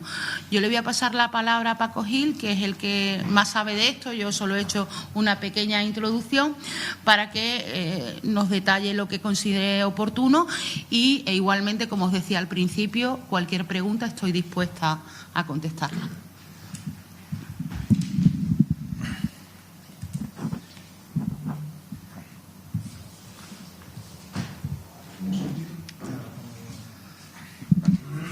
Que estaba inestable.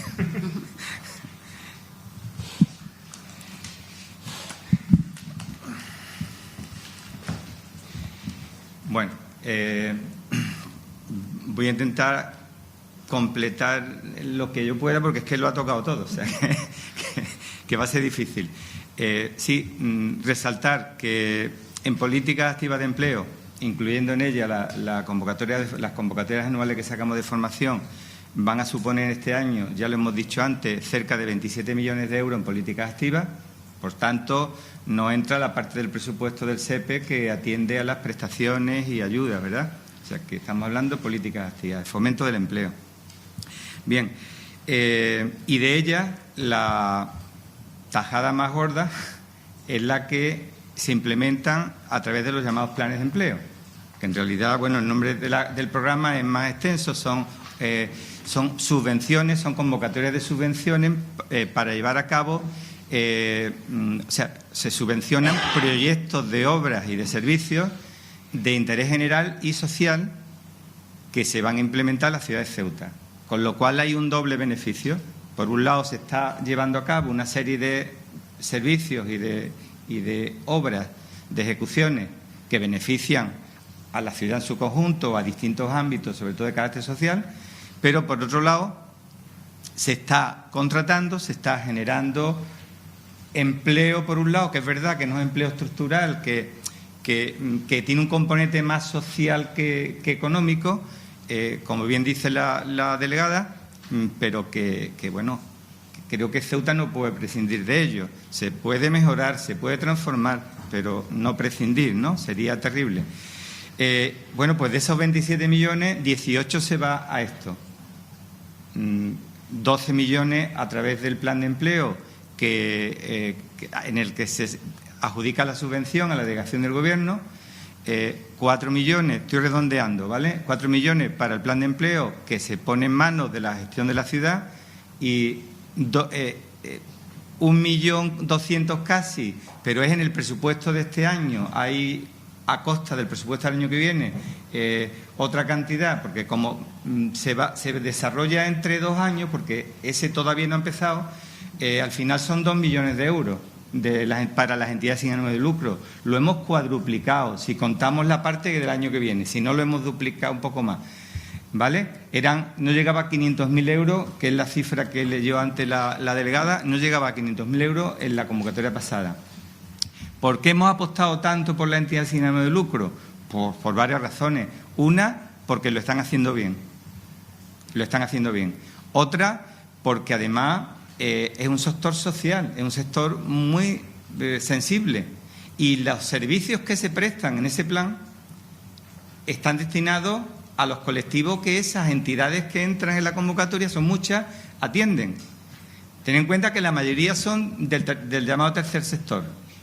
Es decir, que a la vez que se presta un servicio para, no sé, para la Asociación de Autismo Ceuta, ¿no? Pues igual que o sea, por un lado está prestando un servicio a los colectivos que atiende, pero por otro lado se está contratando a profesionales que deben desarrollar ese servicio que añaden a los que ya prestan, ¿vale? Entonces, la verdad es que el resultado, estamos contentísimos con el resultado y de hecho hemos cogido donde hemos podido y lo hemos apostado hacia esta convocatoria, ¿no? Y además, siguiendo las instrucciones de la delegada, hemos entrado en contacto no solo con aparte de publicarlo en el boletín y todo eso, que digamos que eso cubre la parte jurídica, por nuestra especial sensibilidad hacia el sector, nos hemos dirigido a ellos, primero a todas las entidades que han participado en convocatorias anteriores, no necesariamente la última, sino en otras. Nos hemos dirigido a continuación a otras entidades con las que, sobre todo la delegada, ha tenido contacto en reuniones, etcétera, yo también, pero sobre todo en este caso la delegada, y les hemos mandado toda la información y le hemos dado un teléfono con una persona que atiende sus consultas, le hemos facilitado un correo electrónico para que también haya otra, en fin, le hemos dado todas las facilidades. Y hemos notado que hay ya varias entidades del tercer sector que se van a presentar y alguna que no es del tercer sector también, del ámbito deportivo. Son entidades sin ánimo de lucro, ¿vale? La convocatoria ha primado sobre todo la de carácter social, a través de los puntos que se dan en los baremos que se han publicado. ¿De acuerdo? Sobre esto más, ya que tuvierais alguna pregunta, sí señalar respecto a planes de empleo en general que los colectivos vulnerables protegidos a través del artículo 50 de la Ley de Empleo están especialmente protegidos en los planes de empleo, con unos cupos para cada uno, que más o menos son los cupos que se vienen repitiendo de años anteriores, excepto una novedad que hubo este año, y es que un cupo que se perdía lo hemos destinado, no se perdía porque no había ya de ese colectivo, lo hemos destinado a contratar titulados de FP y universitarios, caben los dos, titulados, gente que han obtenido títulos oficiales en los últimos 3 años o en los últimos 5 si son discapacitados, para darle una primera oportunidad. Es como otra forma del programa Primera Oportunidad, aunque se va aparte. Y además beneficia a los titulados de FP que no están en el otro, si no recuerdo mal. ¿Vale? Entonces, bueno, es otra apuesta, ¿no? Entendemos que hay que, los jóvenes como las mujeres son sectores que hay que proteger porque están dentro de esos colectivos vulnerables por las tasas de desempleo que tienen y que tienen en Ceuta, pero en este caso se vertebra, en la protección de los jóvenes estoy hablando, se vertebra a través de ese cupo y a través de 2 convocatorias, y ya con esto termino, que ha citado la delegada, que son Investigo y Primera Experiencia. Esas convocatorias también forman parte del programa de apoyo a los jóvenes del SEPE, ¿de acuerdo? Para evitar la discriminación por razón de edad, se llama genéricamente. Y a partir de ahí, las preguntas que queráis hacerme. Igualmente, lo que determinéis. Sí, a mí me gustaría preguntar, se ha publicado ya en la convocatoria más o menos en qué fechas trabajan ustedes que puedan estar poniéndose en marcha estos planes de desempleo. Estamos hablando de finales de octubre, principios de noviembre, atendiendo a los plazos que marca la propia convocatoria y a las gestiones que se tienen que hacer de selección de personal que la hace el SEPE y contratación que la hace delegación del Gobierno. ¿Cuántos beneficiarios? Ahora mismo estamos pendientes de presentar la memoria atendiendo a la subvención que tiene. Estaremos rondando pues igual que el año pasado, pero con categorías profesionales que el año pasado no se pudieron contemplar, pero que el aumento de la subvención en determinados módulos profesionales permite que haya categorías profesionales que el año pasado estaban excluidas porque no daba la subvención para cubrir los costes salariales, este año sí que se van a contemplar. No le puedo hablar de unas cifras concretas hasta que no se presente la memoria, porque trataremos de agotar al máximo los 12 millones de euros con la contratación del mayor número de personas desempleadas. ¿Qué estimación? Estimación en torno a lo mismo que el año pasado, en torno a los 400, 420. Pero ya le digo que no le puedo cerrar la cifra en tanto en cuanto no está presentada la memoria.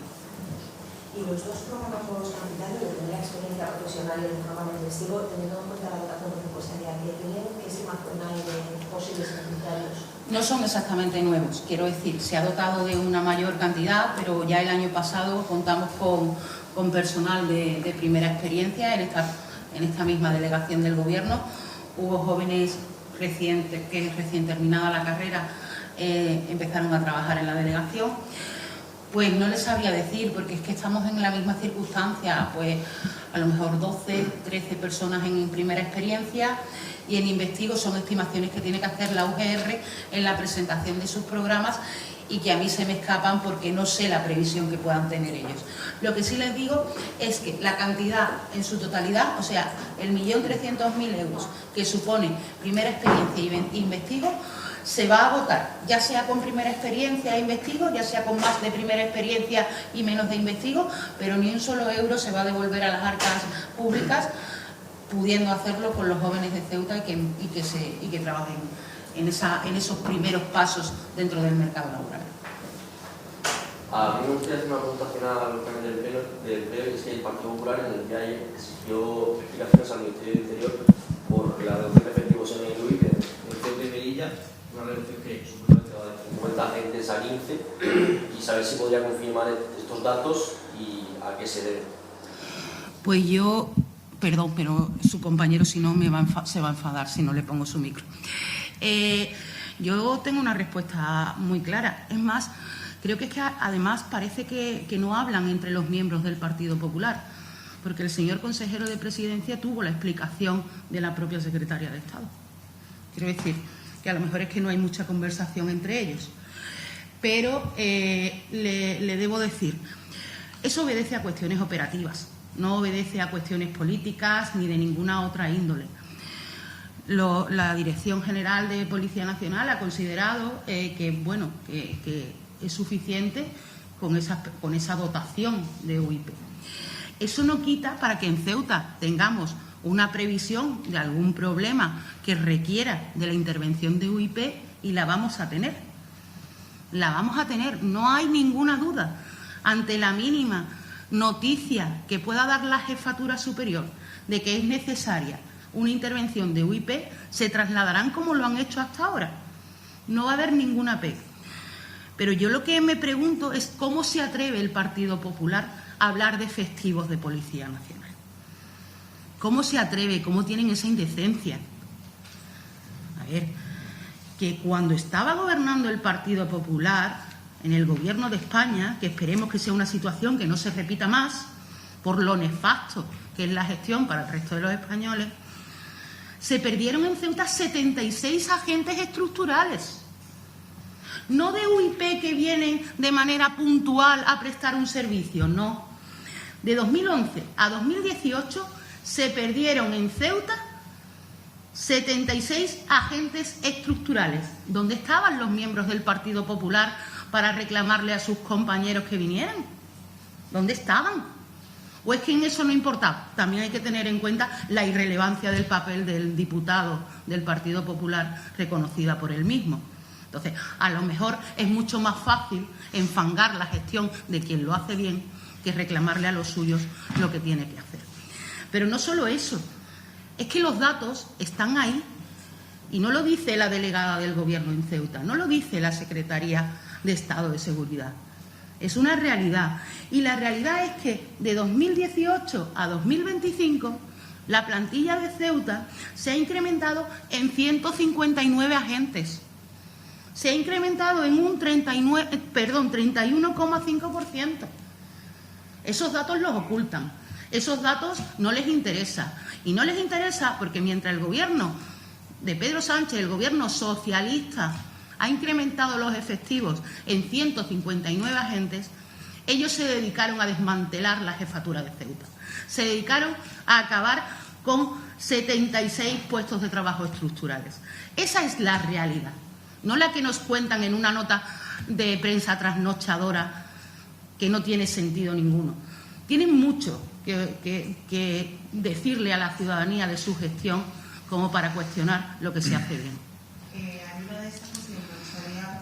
Esta misma mañana nos ha enviado una nota de prensa en la que habla de la complicada situación que se está viviendo en Marruecos. Como seguramente bien sabe, la pasada madrugada se producían 2 muertos en esas protestas juveniles, y hablaba que ante una situación de tensión como la que se está dando en Marruecos, sí es oportuno que se produzca esta reducción de miembros de la OIP en Ceuta. Es que ya le digo, la reducción se va a producir cuando no sea necesario esos efectivos. En tanto en cuenta lo sean, lo vamos a tener. De todas formas, tranquilizar a vos, porque no vamos a montar ningún muro. No vamos a montar ningún muro, lo vamos a gestionar como lo hemos hecho hasta ahora. Con diplomacia, con seguridad y, aunque muy a su pesar, con buenas relaciones con el país vecino.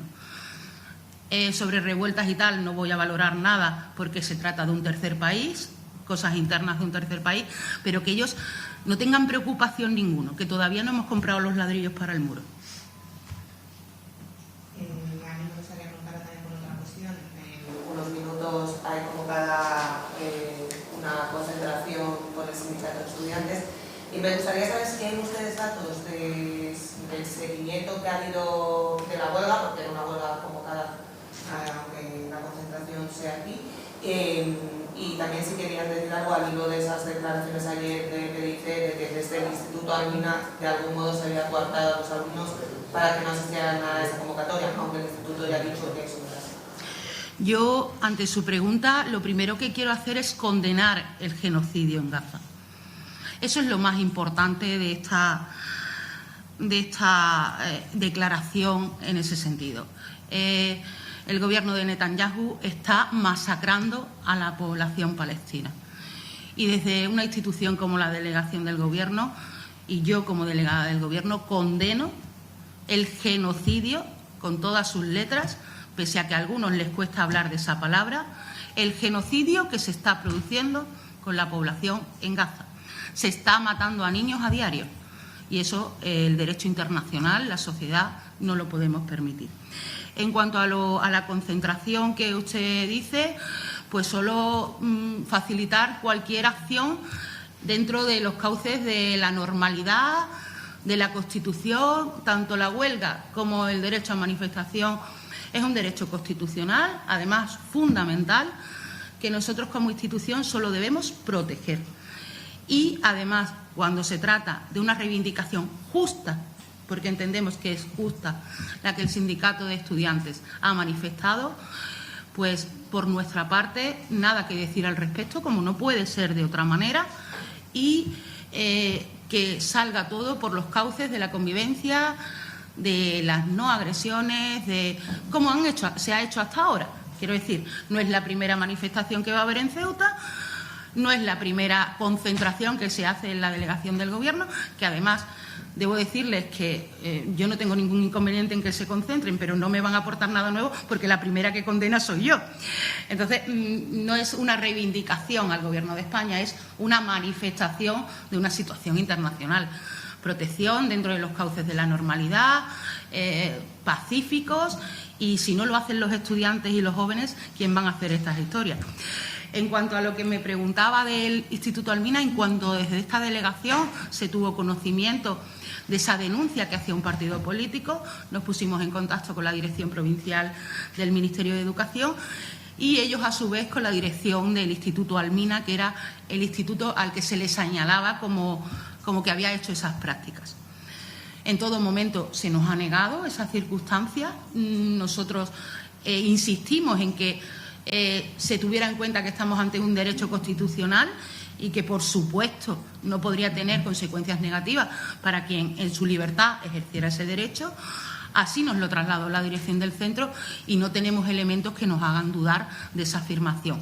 Si lo tuviéramos, pues actuaríamos en consecuencia, pero debo decirles que, al revés, que el centro se mostró en todo momento colaborador, que el claustro de profesores, incluso muchos de ellos, apoyan esas manifestaciones. Bueno, pues continúa esa comparecencia de la delegada del Gobierno, Cristina Pérez, acompañada en este caso por Francisco Gil, el director provincial del Servicio Público de Empleo Estatal, en la que se ha hablado sobre la inversión de 18 millones de euros para los planes de empleo, que serán distribuidos 12 los que van a ser gestionados por la delegación, 4 millones por la ciudad autónoma y 1,2 millones de euros que, sumados a los de principios del año 26, llegarían a unos 2 millones de euros en los planes de empleo gestionados por el tercer sector. Vamos a abrir una página dedicada a la física. También estaremos pendientes de esa huelga, de esa concentración a la que se refería ahora la delegada.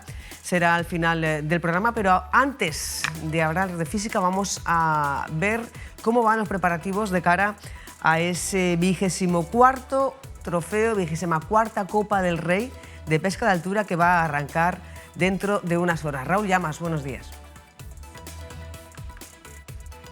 Buenos días, Susana. Pues vamos a hablar de la Semana Náutica Virgen del Pilar 2025, una iniciativa que engloba varios proyectos, varias pruebas deportivas. Hoy comienza una de ellas, es la 24ª edición de la Copa de Su Majestad el Rey de Pesca de Altura, en la modalidad de captura y suelte. Para hablar de ella estamos con Jesús Garay San Miguel, secretario de la Federación Española de Pesca. ¿Qué tal? Buenos días. Hola, buenos días. Bueno, vamos a hablar de esta iniciativa que comienza hoy. Coméntame un poco cuánta gente va a participar, a qué hora comienza, cómo se va a desarrollar, etcétera, etcétera. Bueno, la prueba consta de 2 jornadas. Mañana será la primera, hoy es una reunión de patrones en la que se comentan las bases y las normas y tal, ¿no? Será mañana la primera manga de la competición y luego el sábado la segunda. Esta es una prueba muy importante porque es clasificatoria para la asistencia a la Copa del Mundo, al Campeonato del Mundo. Entonces, pues hay 4 pruebas clasificatorias y tienen bastante interés. Este año está dedicado a un socio recientemente fallecido, José María Seijas. ¿Cuántos participantes vienen y de dónde vienen? Bueno, pues algunos siempre vienen. El actual campeón que viene, también lógicamente, viene de Algeciras, creo que vienen 3 o 4 barcos de allá. y luego vienen pues de Baleares y de todos aquellos que están interesados en una asistencia mundial, pues tienen que venir a la fuerza. Y aquí calculamos entre 40 y 50, porque se cierra, ahora al mediodía se cierran las inscripciones, pero calculamos entre 45 y 50. 24ª edición, esto está ya más que consolidado. Sí, por supuesto. La prueba más moderna, por así decir, es la Copa Princesa de Asturias, pero tanto esta como el Campeonato de España y la Copa de España, esas ya son veteranas.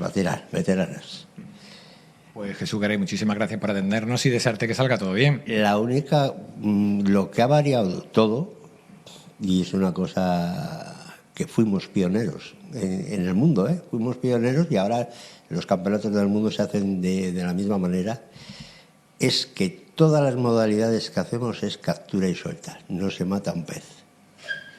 Y eso parece que no, pero ha costado, pero se ha conseguido. Pues sí que era importante eso, sí.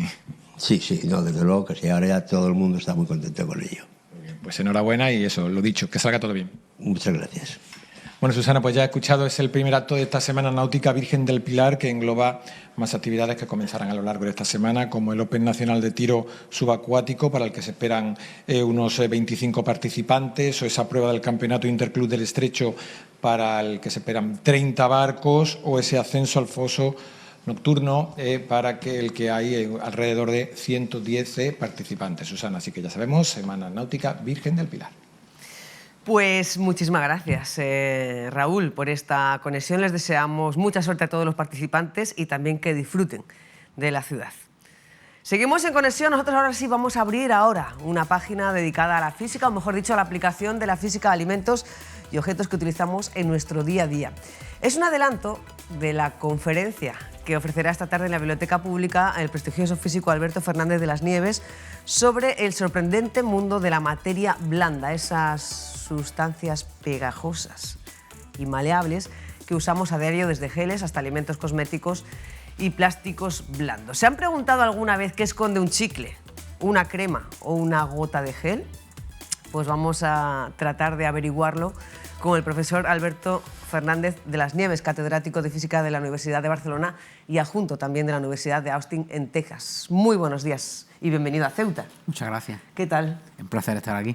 Saludamos también a Antonio Lasanta, que es profesor de álgebra de la Facultad de Educación, Economía y Tecnología de la UGR. Muy buenos días. Buenos días. Que está muy contento por lograr por fin, 3 años después, contar aquí con el profesor Fernández de las Nieves. Por fin lo tenemos aquí después de mucho esfuerzo. Así que tenemos una suerte porque, ¿cómo decirlo? Es de la Liga de las Champions. Es de la Champions, League, ¿no? Tenemos aquí un investigador de las Champions, porque aparte... Pero de los campeones de las Champions, o sea que ¿Balón de oro? Sí, Balón de oro, sí. No sé yo, pero bueno. Porque, bueno, he dicho, catedrático de Física de la Universidad de Barcelona, catedrático adjunto de la Universidad de Austin, Texas, además ha sido profesor de la Universidad de Harvard, en la cual ha hecho unos cuantos proyectos, uno de ellos pues con cocineros o chefs de nivel mundial también top, como por ejemplo el asturiano José Andrés. También colabora con unas cuantas empresas en diferentes proyectos de investigación, profesor en la Universidad de Almería, vamos. Sí, bueno, empecé en Granada, de hecho, y eventualmente pasé por Almería y bueno, a partir de ahí fue cuando me fui a Estados Unidos y he estado pues prácticamente 20 años. ¿Y cómo vuelve un profesor investigador que bueno, pasa por la Universidad de Harvard, es catedrático adjunto de la Universidad de Texas, cómo vuelve a España? Pues bueno, Cataluña tiene un programa que se llama el programa ICREA, que está específicamente destinado a gente ya consolidada en el extranjero para que venga a investigar a Cataluña. Mi motivación en última instancia es personal, es decir, en el fondo, bueno, hemos estado un montón de tiempo en Estados Unidos, mi mujer es almeriense, los niños nacieron, tenemos 2 niños, los 2 nacieron allí y eventualmente siempre pensábamos que queríamos que en su adolescencia, que es cuando uno se define como persona, pues está un poco en nuestro país de origen, porque la forma de vida en Estados Unidos y en España es muy diferente, ¿no? Bueno, tenemos poquito tiempo, vamos a ir al grano, a la materia blanda. Para el espectador, para mí, que no soy científica, ¿qué es exactamente la materia blanda? Vale, pues la materia en general es, por ejemplo, un trozo de mesa o un trozo de ladrillo o un trozo de aluminio. Y cuando uno se mete dentro está constituido por átomos. Bueno, pues ese tipo de materiales típicamente son materiales que son duros al tacto. Cuando uno los toca, pues se muestran como bastante rígidos. La materia blanda está constituida por partículas que están hechas de átomos, pero que se asocian de manera que esas entidades son más grandes que los átomos. Entonces, esos son, como ejemplo, las gotas, los polímeros, las burbujas, los coloides. Y al final lo que la define es que se deforman fácilmente. En realidad son blandos, los puede uno deformar con la propia mano, por ejemplo. La conferencia esta tarde se llama Materia blanda, pegajosa y suave, la física de lo que nos comemos y usamos en nuestro día a día. ¿Qué va a contar a las personas que vayan a las 5 de la tarde a la biblioteca? Bien, pues básicamente decirles que esto de la materia blanda se define como sistema de muchas partículas que se deforman fácilmente. Y evidentemente el ejemplo más obvio en el que utilizamos materia blanda en nuestro día a día es en la comida. Precisamente no la podemos comer y la podemos masticar porque es blanda. Y esas propiedades de la comida, de si es más rígida o menos, si se rompe o no se rompe, si fluye o no fluye, lo experimentamos cuando nos metemos cualquier cosa en la boca. Por lo tanto, hay un montón de aspectos físicos asociados a las propiedades de lo que uno se come. ¿Y para qué sirve? ¿Qué aplicación práctica tiene aplicar la física y conocer...? Pues, por ejemplo, la pasta de dientes. Sí. ¿No? Es decir, yo ¿qué quiero? Tener un tubo de pasta de dientes que cuando lo pongo a boca abajo no gotee. Pero ¿qué quiero? Que cuando le apriete un poco... Salga. Eso es un material blando. Con que yo lo apriete un poco con la mano, se deforma y sale. Pues como ese hay un montón de aplicaciones. Muchas de las cosas que usamos en cosmética, yo me quiero poner una crema, tengo que ser capaz de deformar la crema con la mano. Si la crema fuese tan dura como el aluminio, no podría ponérmela en la cara. Necesito algo que sea fácil de deformar. En el fondo, bueno, eso es lo que básicamente es la materia blanda. ¿Puede contarnos algún experimento en concreto que le haya llamado la atención o que cuente a sus espectadores o al público cuando hace este tipo de presentaciones?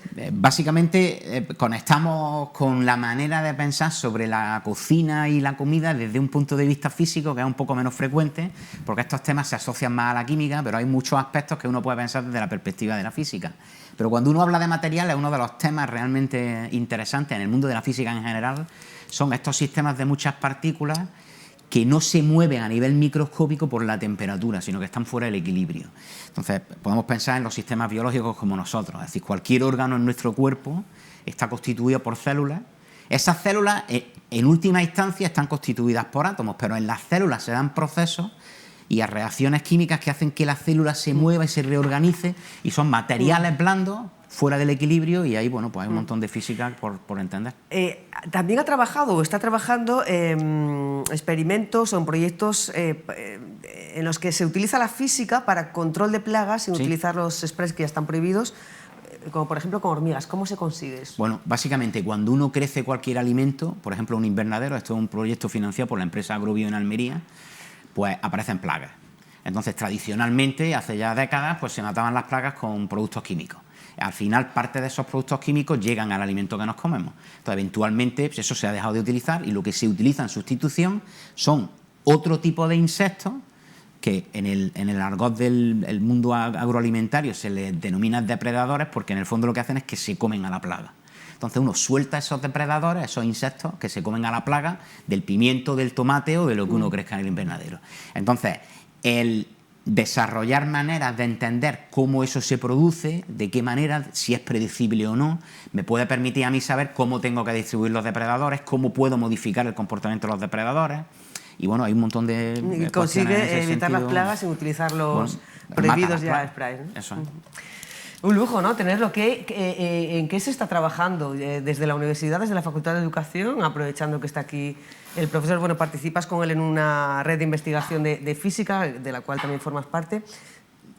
¿Qué puede aportar él aquí a la facultad o en la investigación de la facultad? Sí, bueno, lo primero es que él contó conmigo para formar parte de esta red de materia blanda, que es una red a nivel nacional en el que nos reunimos los científicos, como ahora que ha venido Alberto, y hablamos sobre temas de ciencia, sobre la propia red, organizamos congresos, organizamos escuelas, y en particular la parte ya científica, pues hemos venido un poco a hablar de algo parecido a lo que se ve ahí en el vídeo, que son hormigas, ¿no? Que son bichitos al fin y al cabo, que son, cuando están juntos, pues aquello se puede deformar, ¿no? Uno puede hacer las hormigas que sean una bolita, que se hagan, estén en un plano, como parece ahí que aparecen ondas, ¿no? Que se van juntando y moviendo. Pues tenemos un poco en proyecto trabajar en algunos aspectos relacionados, no en concreto con hormigas, pero unas partículas un poquillo más complicadas que se llaman neumáticos activos, ¿no? A complicarlo más, ¿no? Sí, son como tubitos que cuando se alimentan se mueven muy rápido y cuando no tienen alimentos pues se paran, ¿no? Como las personas. Entonces lo que queremos un poco es tratar algunos temas referentes a esos experimentos, porque él es físico experimental, yo soy teórico, de hecho yo creo que debe ser de los mejorcitos del mundo en los experimentos que hace. Entonces pues tengo la suerte de poder colaborar con él aquí en Ceuta. Pues Alberto Fernández de las Nieves, muchísimas gracias, enhorabuena. Ha sido un placer, ha sido muy corto pero intenso, y además es una invitación también para que las personas interesadas en este asunto vayan a ampliar más información esta tarde a las 5 a la Biblioteca Pública Adolfo Suárez. Antonio, un placer, como siempre. Estamos conectados para seguir divulgando el mundo de la física y de la investigación aquí en la tele pública. Pues sí, pues muchas gracias, y cuando vaya viniendo más gente que seguiré trayendo... Aquí estamos, para conectar, listos. Perfecto. Gracias, por esta divulgación de la ciencia en Conectado. Nosotros conectamos ahora de nuevo con Raúl Llamas. Hablaba la delegada del Gobierno a preguntas de los compañeros de esa convocatoria, de esa huelga convocada a nivel nacional hoy, durante todo el día de hoy, en favor de Palestina, que lleva también concentraciones. Aquí en Ceuta la concentración está programada para las 12 delante de la delegación del Gobierno. Raúl Llamas, ¿cómo está ahora mismo el ambiente ahí en la Plaza de los Reyes?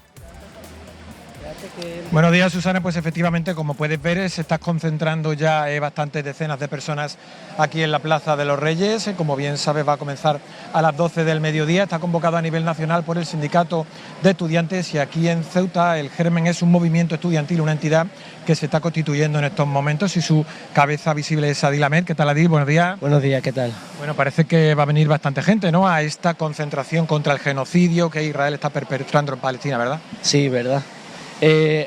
Ahora mismo somos bastantes estudiantes, lo que me enorgullezco de ello, de que se hayan levantado contra el régimen sionista. Ahora vais a leer un manifiesto, supongo, ¿no?, para poner en valor lo mismo, ¿no?, sí, que está masacrando al pueblo palestino. Al terminar dicha concentración vamos a leer el manifiesto y ya daremos por desconvocada la huelga. Pues nada, Adil, que vaya muy bien. Muchas gracias. Susana, si me permites, tenemos aquí a 3 chicas jóvenes, a 3 estudiantes que han salido de sus aulas para estar aquí. Mira qué 3 chicas más guapas, aquí en una causa noble. A ver, ¿cuál es tu nombre? Me llamo Nile. ¿Y tú? Me llamo Naira. ¿Y tú? Mariam. Bueno, contadme de qué centro sois cada una y por qué estáis aquí. Yo soy de la Escuela de Arte y estoy aquí para decir que Palestina merece ser libre y la injusticia y el genocidio tan injusticio que está pasando. Es muy injusto lo que está pasando y no me parece nada bien lo que están haciendo. Porque esto es, para mí, para todos es un genocidio y no merecen lo que están pasando los palestinos. Los niños que pasan ahí tienen derecho a un futuro y también a los estudios. Yo soy del Instituto IES Salminas, venimos a protestar por la flotilla de Gaza, por protestar por los niños de Palestina que también se merecen una educación, niños que se merecen tener una buena infancia y eso es lo que yo opino. Yo vengo del Instituto Siete Colinas y vengo a protestar sobre el genocidio que está ocurriendo ahora mismo en Gaza a día de hoy. Mientras nosotros estamos aquí intentando defender y protestar sobre lo que está ocurriendo, hay niños que están escapando, le están bombardeando y a mí me parece muy importante y también me parece muy mal que Europa no esté haciendo nada por ellos. Por lo menos España, y estamos aquí en Ceuta, tenemos su apoyo y jóvenes como nosotros que no podemos hacer mucho, por lo menos venimos aquí y protestamos. No podemos hacer mucho, pero con pocas cosas podemos contar en algo importante. Pues muchas gracias a las 3 y nada, una causa noble, como decimos, el haber dejado la clase y haber venido aquí para protestar. Muchas gracias a las 3. Gracias. Bueno, Susana, pues como ves a mis espaldas ya se están concentrando bastantes personas, está a punto de comenzar, como decimos, esta concentración contra el genocidio que Israel está llevando a cabo en la Franja de Gaza en particular y en toda Palestina en general. Susana. Pues muchas gracias, Raúl, por esta conexión en directo cuando son exactamente las 11:53, a falta de 7 para llegar a las 12. La Plaza de los Reyes luce esta imagen, este panorama reivindicativo y en favor de Palestina, convocado por los estudiantes, por el movimiento estudiantil aquí en Ceuta, siguiendo la convocatoria nacional del sindicato estudiantil. Así, y con estas imágenes nos vamos a ir despidiendo. Ha llegado el final a la conexión de hoy con la actualidad local en directo. Conexión que vuelve mañana, como siempre, a partir de las 10, aquí al mismo sitio. Muchísimas gracias por su compañía, que pasen muy buena tarde y nos vemos mañana a las 10. Adiós.